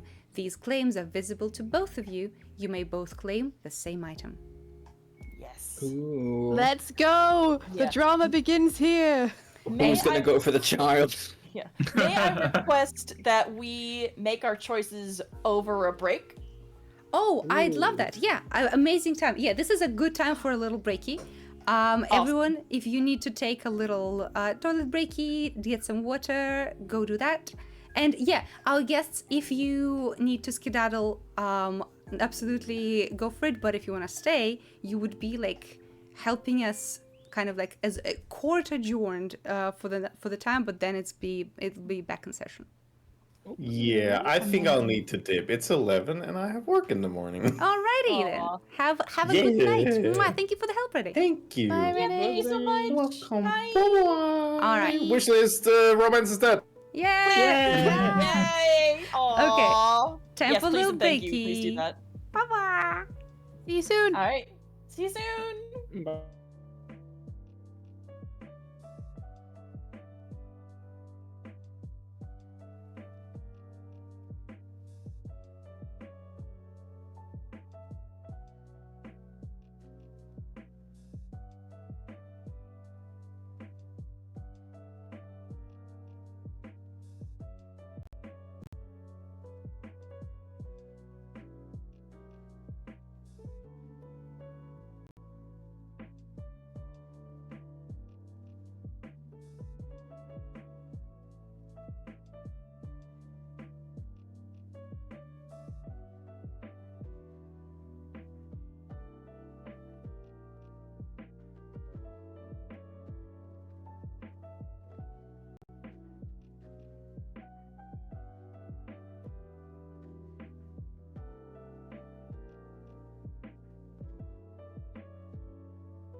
Hey, Chad.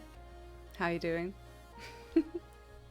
How are you holding up? Hello, hello, hello. You got your water? You had your toilet duties? Haha, duty. Haha. How are you doing? How are you enjoying the game so far? I feel like we're creating some real cool shit right here. Not to toot our own horn, but I kind of really like this. And I made my list. I'm excited to see what happens next. I'm gonna unmute. Boop, boop. Hello.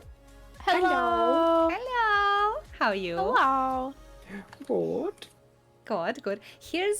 Okay, I'm gonna reiterate this when Eos comes back, but I think it would be fun to kind of sort of do the court, the divorce of the court in character, which is like us discussing things not in third person but in first person, and you guys taking over the roles of some of these characters. Oh my god. Oh my god. So I feel like Artie, you would be probably going for the mortician. Swifty for the teenage son. Whatever. Wow, that's the spirit. Yeah. And Nord, when he comes back, might take on the hype man, which would be fun. Ooh. Yeah, I'm so excited. Ooh, this is gonna be juicy. It's gonna be so spicy. Spicy. I'm gonna actually change the quest on screen from world building to divorce. We are now having a divorce. We're now in divorce territory. This is gonna be messy as heck. I love that. We love a messy divorce. I love this applesauce. I'm glad. I'm having a great time. This is giving me so much meat on the bones of the Feywild. It's crazy. And it's so relevant as well, because you guys are going to be talking to pixies on Friday. Some of this lore might be very relevant to their situation. And it's pretty relevant to more. Yes. Yeah. Yes. I'm so worried about it. Who says tired world building, wired divorce building? So true. All right. Oh, So- Nord, are you back? Yeah.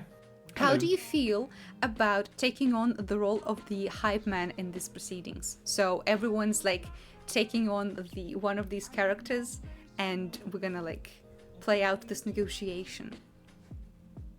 I can see myself in it, yes. Yes. Hell yeah, awesome. Yeah, so then we have all the like human assets presented.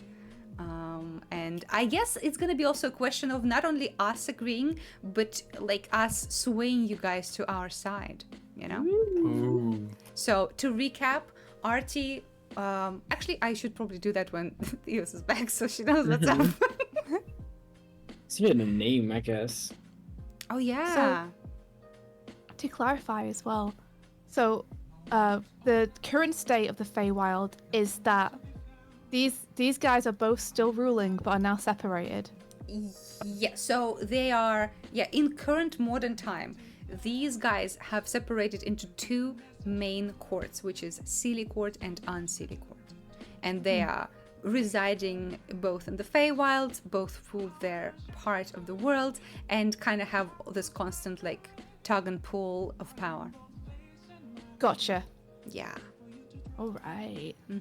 I kind of envision them to be sort of kind of matched in power, because they're both residing over very different aspects. Yeah, one of them has like the hearts of the people, and the other person has so much magic. Yeah, just so much magic. So much magic. Good shit. Litum is interesting. Litum. Death or god of non-violent death. Oh, I like that. How do you spell that? Letun. Letun? M. Oh, actually, Litum. one more thing. Be right back. Okay. Judas. Litum. Ooh, I Applesauce like has that. a good question. Yeah. Would you What like is to it? read it, or do you want to? Yeah, read it. Applesauce asks to you, V. Yeah. I've never seen a D&D built world that's built together with the players. How is it for the players and the DM? So fun. Well, players, what do you think?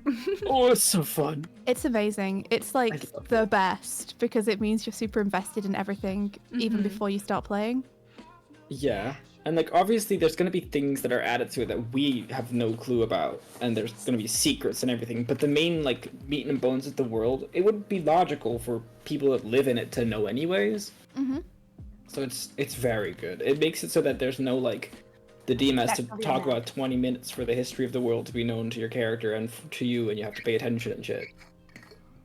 Absolutely. know And I will say for me, the reason I started doing this is, first of all, it's easier to get players involved and interested in the world if they are part of its creation. So it's a neat hack. And also, together we create fun ideas, because it's basically like when you're doing it on your own, you're just like trying to come up with stuff. Here, you are not only rubber ducking, you're also getting creative input of some amazing artists. Like I got also very lucky in that sense. And the things that players create give me a better understanding of what they are interested in, what flavor they want to see more of, etc. So, yeah. It's good. I love it.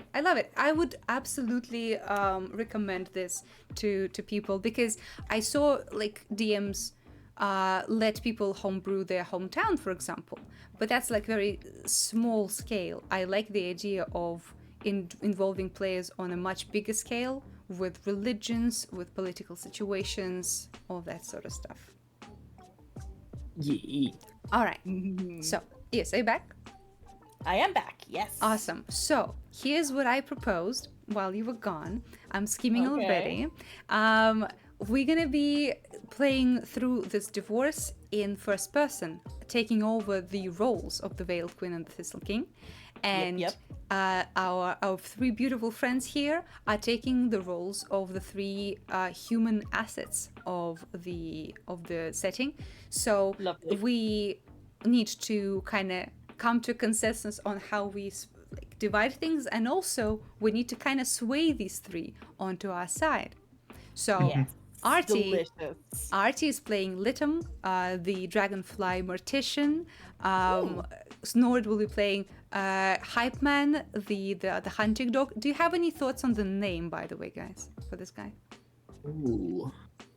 Russell. No. It needs to be something fun and cool. Muffin. No, it does need to be something cool, because like this creature is strong in and of itself as well. Also, what are you crunching on, Eos? I was opening a piece of cheese for myself. Yeah, you can just mute for a second when you do that. I'm sorry. No, it's okay. Get your snackies. Just don't put it into the microphone. I thought it was quiet enough. No, your mic is just very good and picks up other things very easily. Conroy means hound. Conroy? Conroy, Conroy. I like that. But it sounds Irish. pretty like mortal-esque. Do we have anything more? It's Hang like on, a hang on. I got an idea. like I got an a- idea. Orion has some hunting dogs that are also in the stars. Oh, Let me shit. look up what their names were. Oh no, I can't pronounce these. Oh, no. Let's see. Canis Major and Canis Minor Well, were his dogs. Also known as Sirius and Procyon. Sirius is a pretty good one. I feel like that one's collected to more like dog-related things. yeah, that's true. Yeah. Sirius is good. I like that. Sirius. Yeah. Hell yeah. Okay, and their teenage son, Finch, the first satyr, played by Swifty. Isn't that Another I'm your funny? child now. You're playing Finch again. Time is repeating. Yeah, time is a flat circle, guys. All right, so then, are we ready? Eos, do you have your list? Because I have my list. I wrote over the break which 3 I want to keep, 2 I'm willing to give away, 1 I need to get rid of. Yes, I believe I do. Do you want to say yours first, or how do we do this? Well, we're gonna reveal them. So I'm not gonna change mine depending on what you say, but I'm gonna put little markings next to the things here. And we'll see if they overlap in any way. So, which are the 3 that you wish to keep? All right. So, Throne of Madness for sure. Okay. She loves her little throne. The Promise to Never Hunt Again. Okay. Yeah. And the third one, the third one was tough. It was tough to pick which I'm going to say the Come on. I have 2 that are like, one The Hunting Grounds? for story. It's actually the Hunting Grounds is one she's willing to give up. Oh, okay. So what's the third that you need to keep? Okay, let's say the Blighted Bloom. Oh shit. Okay. Oh my god. I think Not the I- kid. it was a toss up between Not the the Blighted kids. Bloom. It was a toss up between the Blighted Bloom and Finch. You made Oh. your choice. Oh no. Oh You can keep the kid. no. Okay. I knew it. Well, Well, did you make him the one they need to keep? well, I suppose it's time to tell you. My She chose a 3 petition. that I must keep for myself are obviously my hype man. Can't live without him. Of course. Oh, thank you, Second Simon. one. Thank you. You already in character. I love that. The second I want to keep is the Hunting Grounds. And the third one is the Blighted Bloom. I'm afraid I will not be pushed on this one, my dear. I No will not be promises pushed on for the this. Thistle King. Okay, here's the thing. I ended up going for Blighted Bloom because I was like, I have a feeling Thistle King is also not You going for the kid, and there's gonna be sneaky. some drama if none of us pick it. Yeah, that you none of us chose- picked the kid. You chose your hype man and not your child. Listen, I knew my hype meant longer than my kid, okay? I mean, Nobody chose the magician. Oh, okay. Let's look at the second group, because this is already fucking great. What are the 2 you are willing to give up? Oh wait, I thought it was 3 we're willing to give up. No. Oh no, you're right. 3 You're right. 3 you want to keep, 2 to give up, 1 to get rid of. Okay, so Hunting Grounds was one of the ones willing to give up because Okay. even though, yes, it is a beautiful spot and her family does love it, it is also the reminder of this asshole. So That's fair. it's got bitter memories attached to it. Okay. So she can live with or without it. Okay. The other one is the Mortician. Oh Okay. my god. Because on one hand, he is very powerful and would be a good thing to have on her side, but also he creepy. He creepy. I mean, okay. Okay. I gotta listen. Eos, love him, but Queen, she's like, you crab my style. Okay. So here's the 2 that I'm willing to give up. Okay? I'm willing to give you the promise not to hunt. So reminder is that if you have it, I must not hunt on the realm. Okay? Right. And the second I'm willing to give up is my son. Wow! the truth comes out. Finch, we are together in this. That's so funny. Ah, shit. Wow! We are Okay. equation. Okay. Gotta have the hype man. You can take the boy. Damn. Oh my god. So funny. Double Damn. down. I thought about also making the dog one to keep, but specifically just to hurt the Thistle King. Yeah, I Yeah, fucking Thistle knew King you more like the would. Thistle Dick. Damn. Yeah. Kill him. Oh god. Getting into character already. Okay. Now, the last one. Which one you want to get rid of? Don't you dare. I think the Veiled Queen wants absolutely nothing to do with her promise to the hag. Yeah, makes sense. Makes She's sense. like, they're his problem. They didn't even do their job, like the job I asked them to do, right? So Okay. fuck them. Okay. Well, the one I want to get rid of is the mortician. Oh, shit. Yep, I have my reasons. Goodbye, I have my Swift. reasons. I see how it is. So, are you ready to step into character and discuss this as we are these creatures? I'm so excited. Give me a second. Give him a second to cry over this broken family. I just love the thought about like his Finch be like, Dad, please get the fuck away from me, please. Don't look at me. Sirius, get over here. Yeah. I love the fact that they were on common ground, the Mortician and Finch, and then they doubled down again on the Mortician. Yep. I'm just picturing like Thistle King comes into court, arms open, it's like, "There's my boy," and they're just like, "Dad," and he like shoves him aside, he's like, "Not you." Yeah. Serious? Absolutely. Absolutely. Who's a good boy?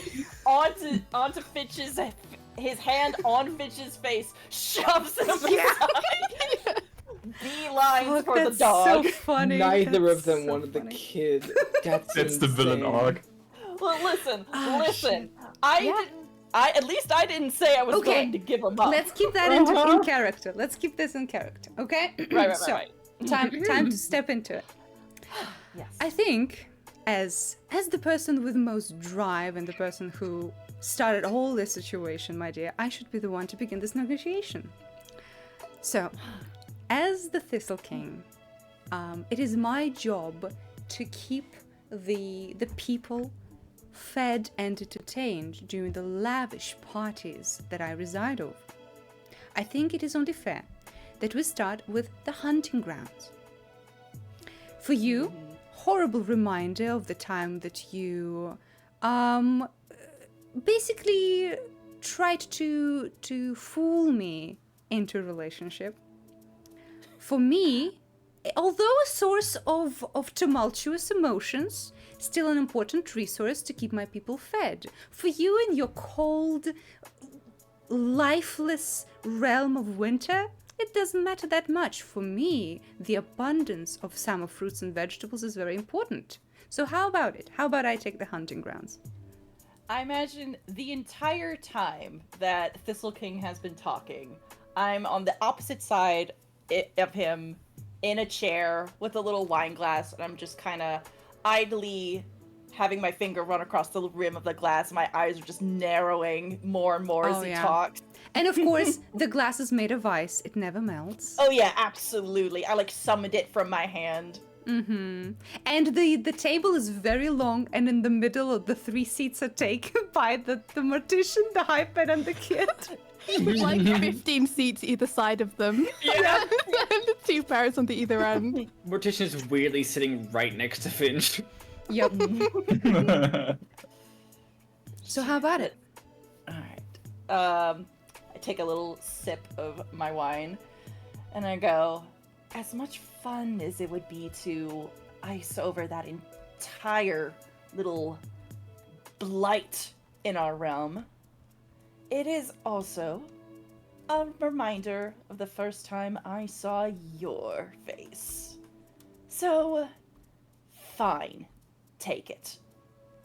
I Aw, want nothing. lovely. See, you can be agreeable if you want to. So, all right. I'm Well, streaming this. of course, he's like, chat, look at this. Chat, I'm pogging. I refill my wine glass to the top. Oh, yeah. Oh, yeah. Oh, careful, don't spill on my beautiful floors. I purposely spill it on his floor.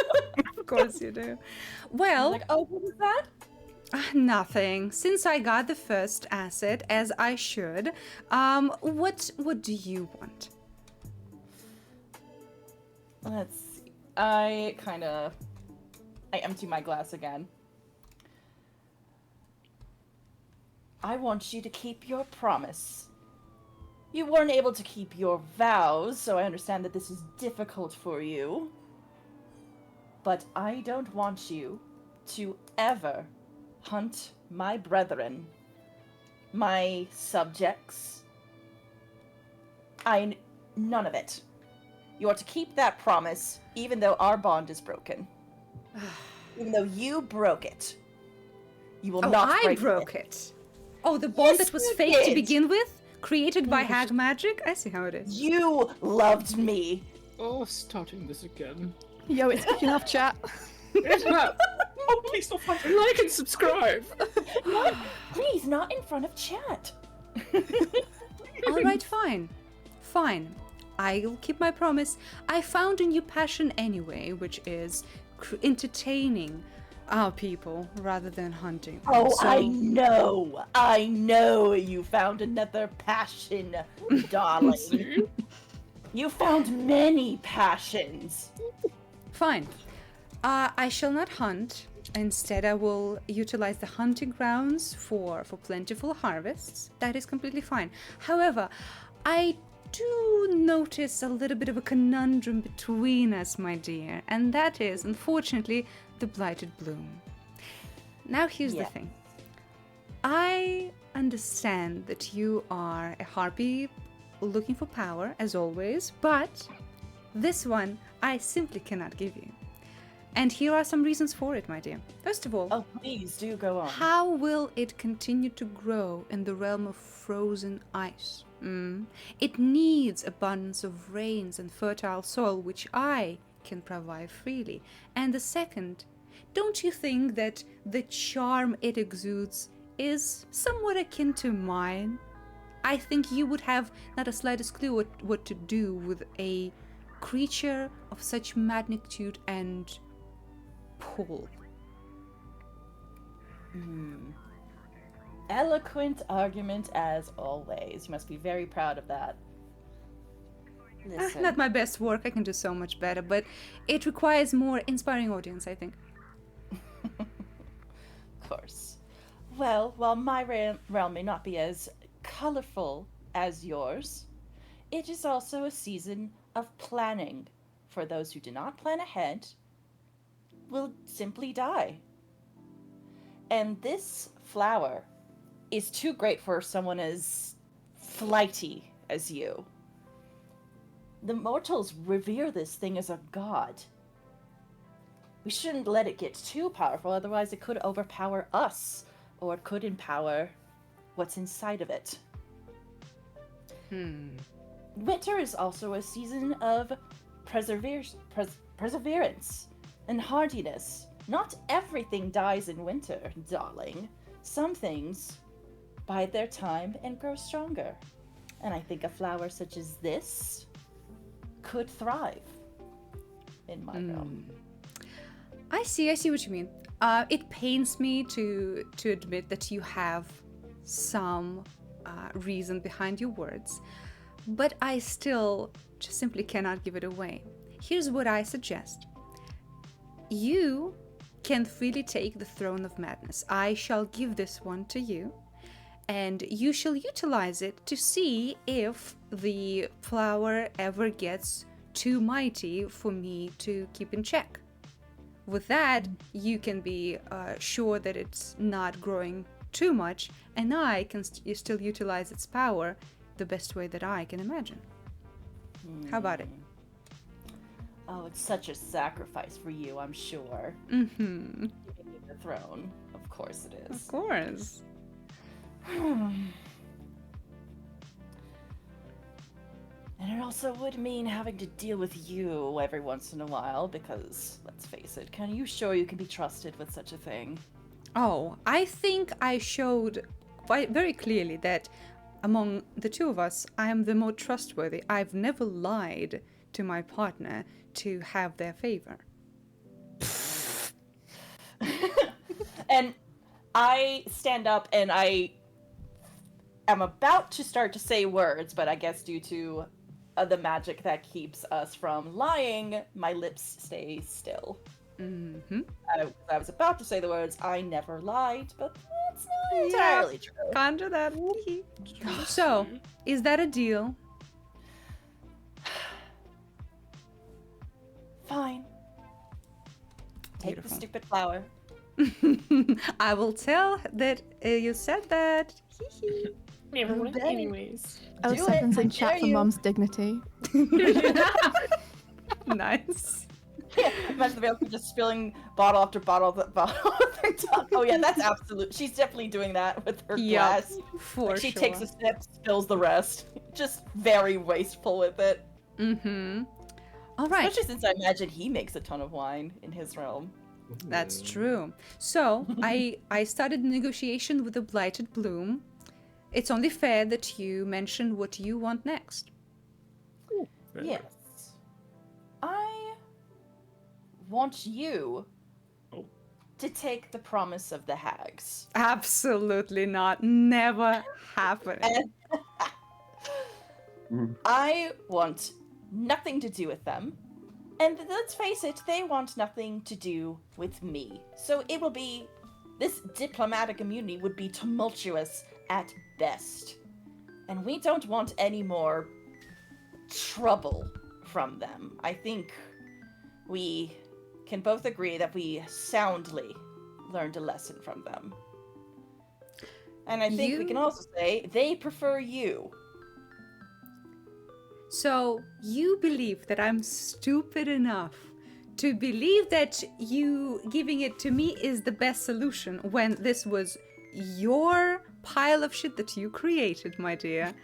You are the person more knowledgeable about their tricky magic stuff. You know more about the physicality of it all. And you think that I want the headache of dealing with hags and whatever they started doing on material plane. No. You must be drinking way too much of that wine. I purposely spill more of it on the carpet. You know I can't lie, my dear. Not in this space. So I'm not just, trying to trick you as easy as that would be. I do believe my own words, and I wish that you would as well. If you're too stupid to remember, I can't lie here. All right. You earlier spoke of responsibility when you were making your claims to the bloom and the hunting grounds. I am asking you once again to do the responsible thing. The hags loathe me, and I despise them. If we want to have any sort of peace with them, we should have a more neutral power over them. I suppose I could be swayed to take the promise of diplomatic immunity if you make it worth my while, which is I get Sirius, my boy, and you take the mortician. Wow. Wow.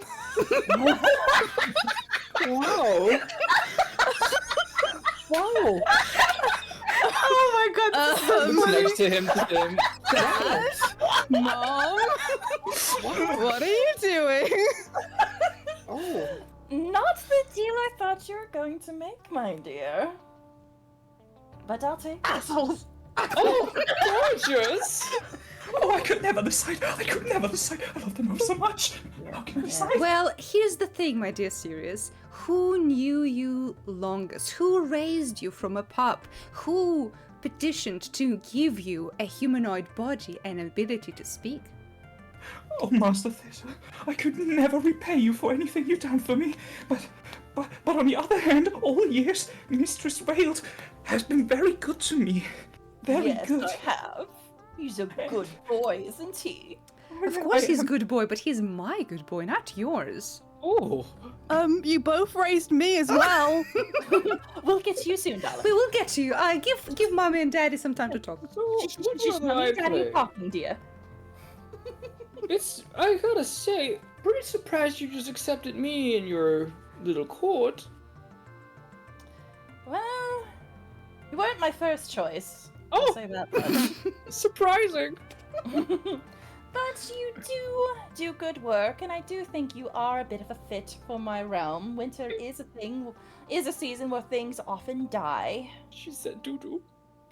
Oh. Nice. Yes. All right. So, This was are a we in profit. agreement? Mortician, are you taking the deal? Are you accepting to go with the queen to her realm? Well, clearly I'm not wanted in the Sealy court, so I could be persuaded, I guess, to not be there. Here's the thing. I personally love your vibe. Amazing, yeah. adorable. But Oh, you too.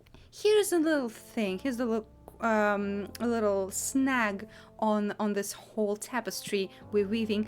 A person who's always thinking about death kind of kills the mood on any party, you know? So I would very much appreciate you still existing and doing your thing, but like further away from my domain. Someday, the Blighted Bloom may want to take you, but I promise, this day right here, I won't let that happen. I'll make sure you stay right here with me. And I'll make your lovely. final image last forever. A grand party! And better than any of your dick pics spit online, I've seen them. In fact, I'll make sure your dick has never looked better. Rigor Morris! It's the fizzled stick! It's the most wonderful thing ever graced the sun! How could you say such a thing? It's Finch moves like 3 seats away from both of them. actually better. I love it.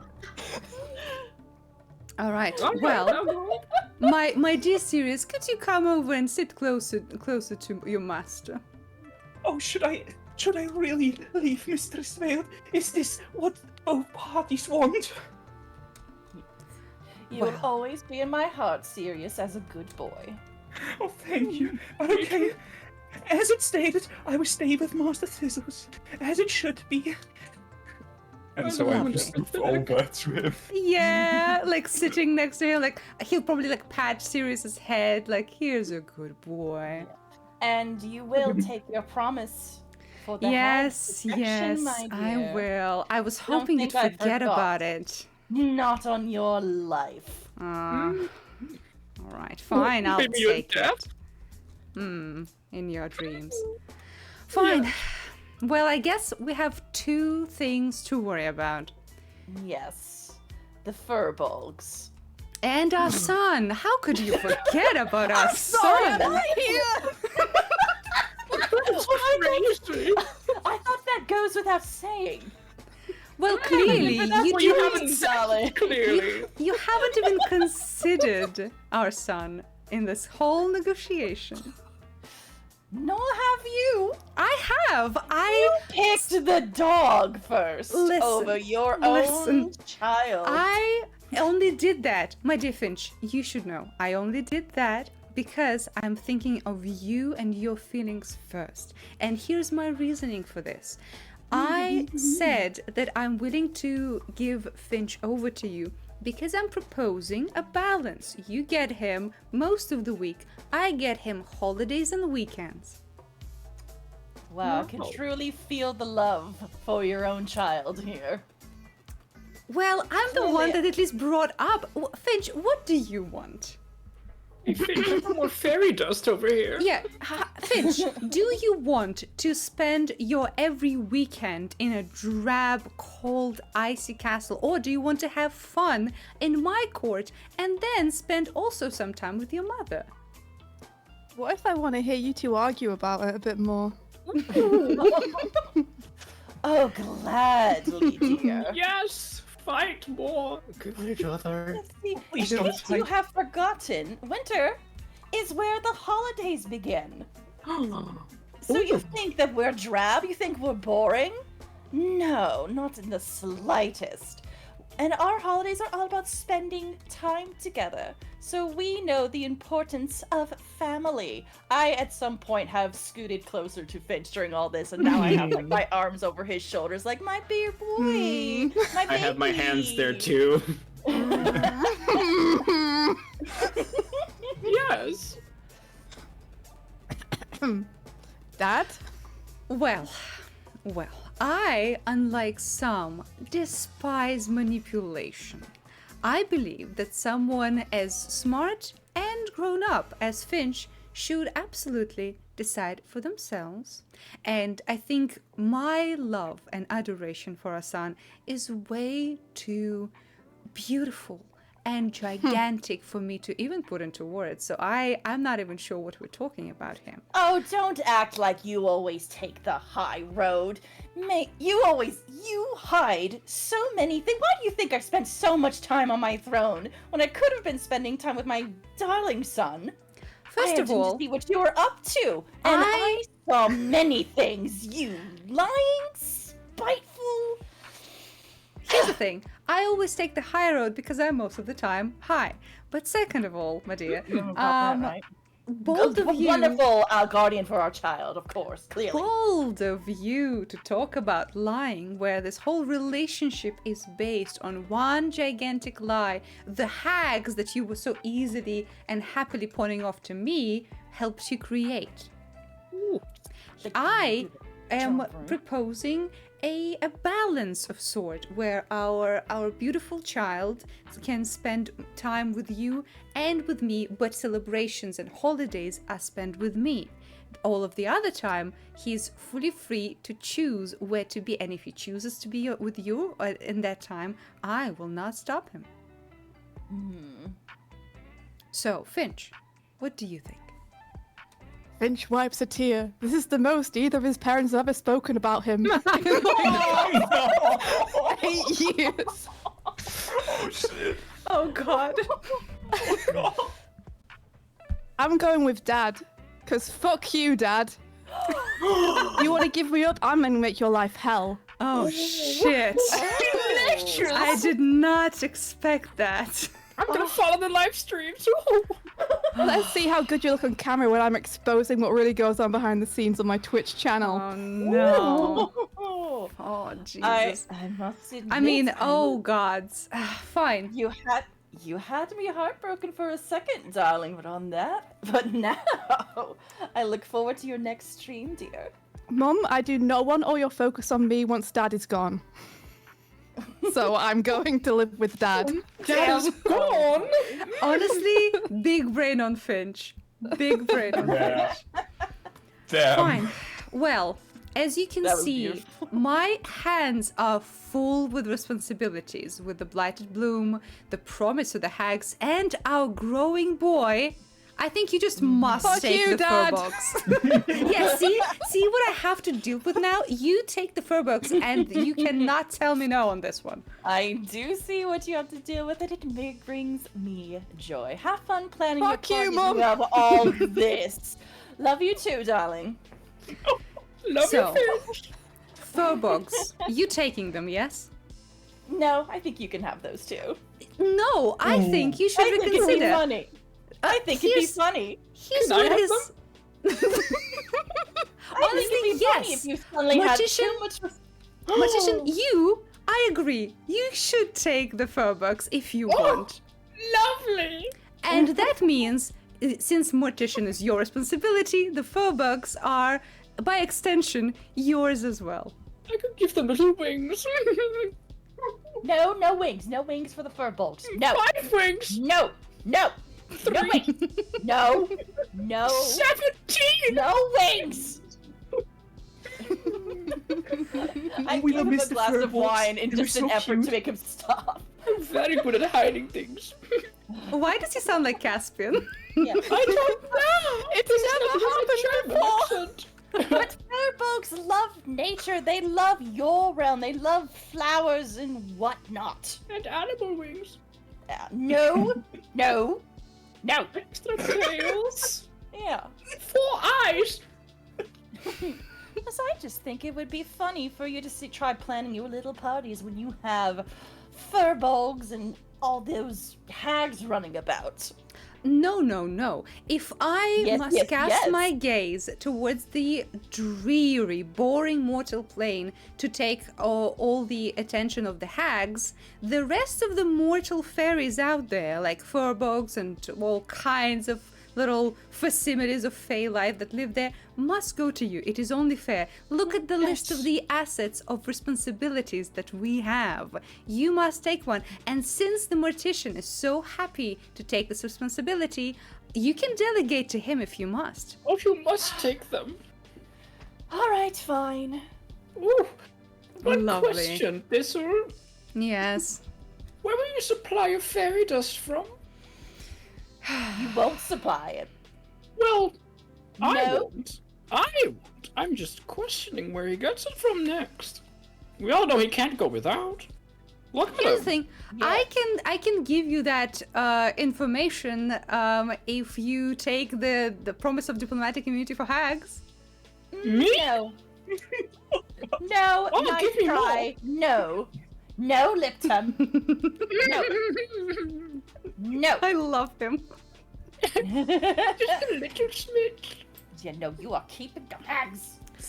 Okay, fine. So, let's summarize because I have much more fun and interesting things to go to after this. I'm sure you do. I have a post-divorce party all planned out. It's going to be great. Let me know if anyone passes out. Great, I'll invite my friends. Oh Yes, god, do not so. your deadbeat friends. Dead. More of Master Finch's friends. We are so happy about it. Oh god. So, let's summarize, my dear. You get the fact that I shall not hunt in Feywild. You get the Throne of Madness. You look out for furbolgs, and you have the Mortician in your court. Yes, I do. While I get the hunting ground and the spoils they bring, the blighted bloom and its charm and power. Sirius, my dear sweet hype man, and also my son. Master Thistle. And the hags, darling. And the hags. Goddamn, I always hope that you forget. Finch, call me if you need anything Never done. happening. So, Yes, Finch, do please call if you ever change your mind. If you and your friends need any of those fairy dust, If your father ever gets too insufferable. Oh no. Thistle King Oh no. snaps his fingers, and this long, long table made of wood starts to shrink and become shorter and shorter until it is almost round, and he extends a hand over the table to the queen and says, well, then let's shake on it. where the fuck all those chairs go? Yeah. Magic again. Oh, I extend my hand, and for the last time, I hold my husband's hand ooh. in my icy grip and give it and shake. For a second, Thistle King is debating whether he should kiss the hand, but he decides not to. Fight, fight, fight, fight. Finch takes a picture and then posts it up as a meme template. Lovely! Oh, Yes, that's it absolutely so would. good! It I love this absolutely so would. much. This was. Fucking hilarious. I am So so great. glad we finally did this. Oh my god, guys, this is great. I loved it. I loved every second. Yes. Oh man. To cry. I think This is good. All right. I'm just thinking she is going to spend all of her time on that throne now. Yeah. So Yeah. much freedom for me to do And anything. probably goes completely mad from it. Yeah. Like she's fine because I think she liked she did genuinely like the idea of just hoisting all the responsibilities onto him so he has less time to party. Mm-hmm. And she's like, and she, she got the things that were precious to her, Yes. So true. but Her son. she's most of the Oh things. my god.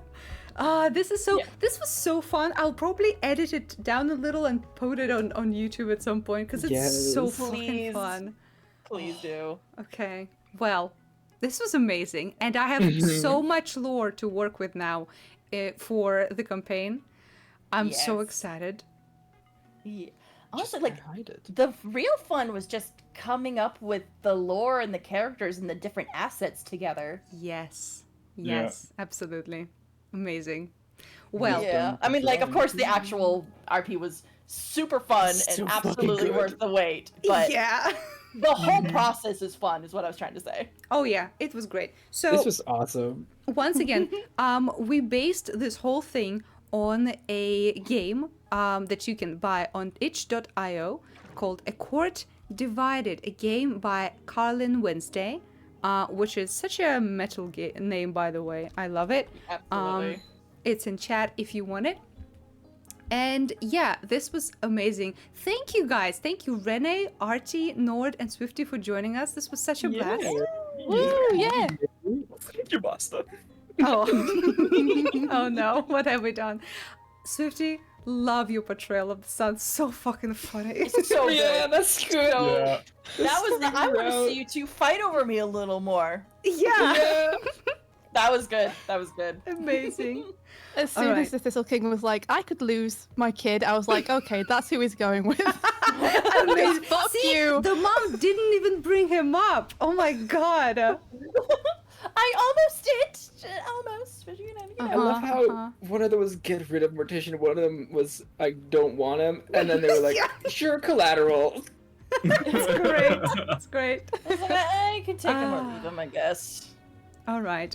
Well, this was amazing, but we did stream for almost 5 hours now, so we must Holy skedaddle. moly. Well done, shit. guys. That's wild. Yes. Thank you guys Yeah. so much. This was so fun. That was so Yeah. good. That And was very Thank you good. for having me on stream and for streaming Of Romance course. is Dead. yeah, Of wish this course. romance was I loved dead. it. Sparkler says it was extremely entertaining. Thank you all. Yeah, thank you guys. You also had amazing contributions to the stream. I loved Yes. all of this so much. So, first of all, Thank you, chat. totally go to the Steam page of Romance is Dead, wishlist the hell out of this game, and play it when it comes out. I certainly will. I'm so excited. Next stream will be also follow SpaceGoddessEos on Twitch because she does amazing streams. Sometimes gaming, sometimes art, sometimes writing, all good stuff. And we'll be back on Friday with the second episode of Ballad of Ennersval, which I'm so excited about. Oh my god. Me too. All right. So, usual time, Friday evening, we gon' play some D&D. Yay. Until then, have the great time, whatever time of day it is, have the best day, and we'll see you around. Bye-bye. Bye-bye. Bye.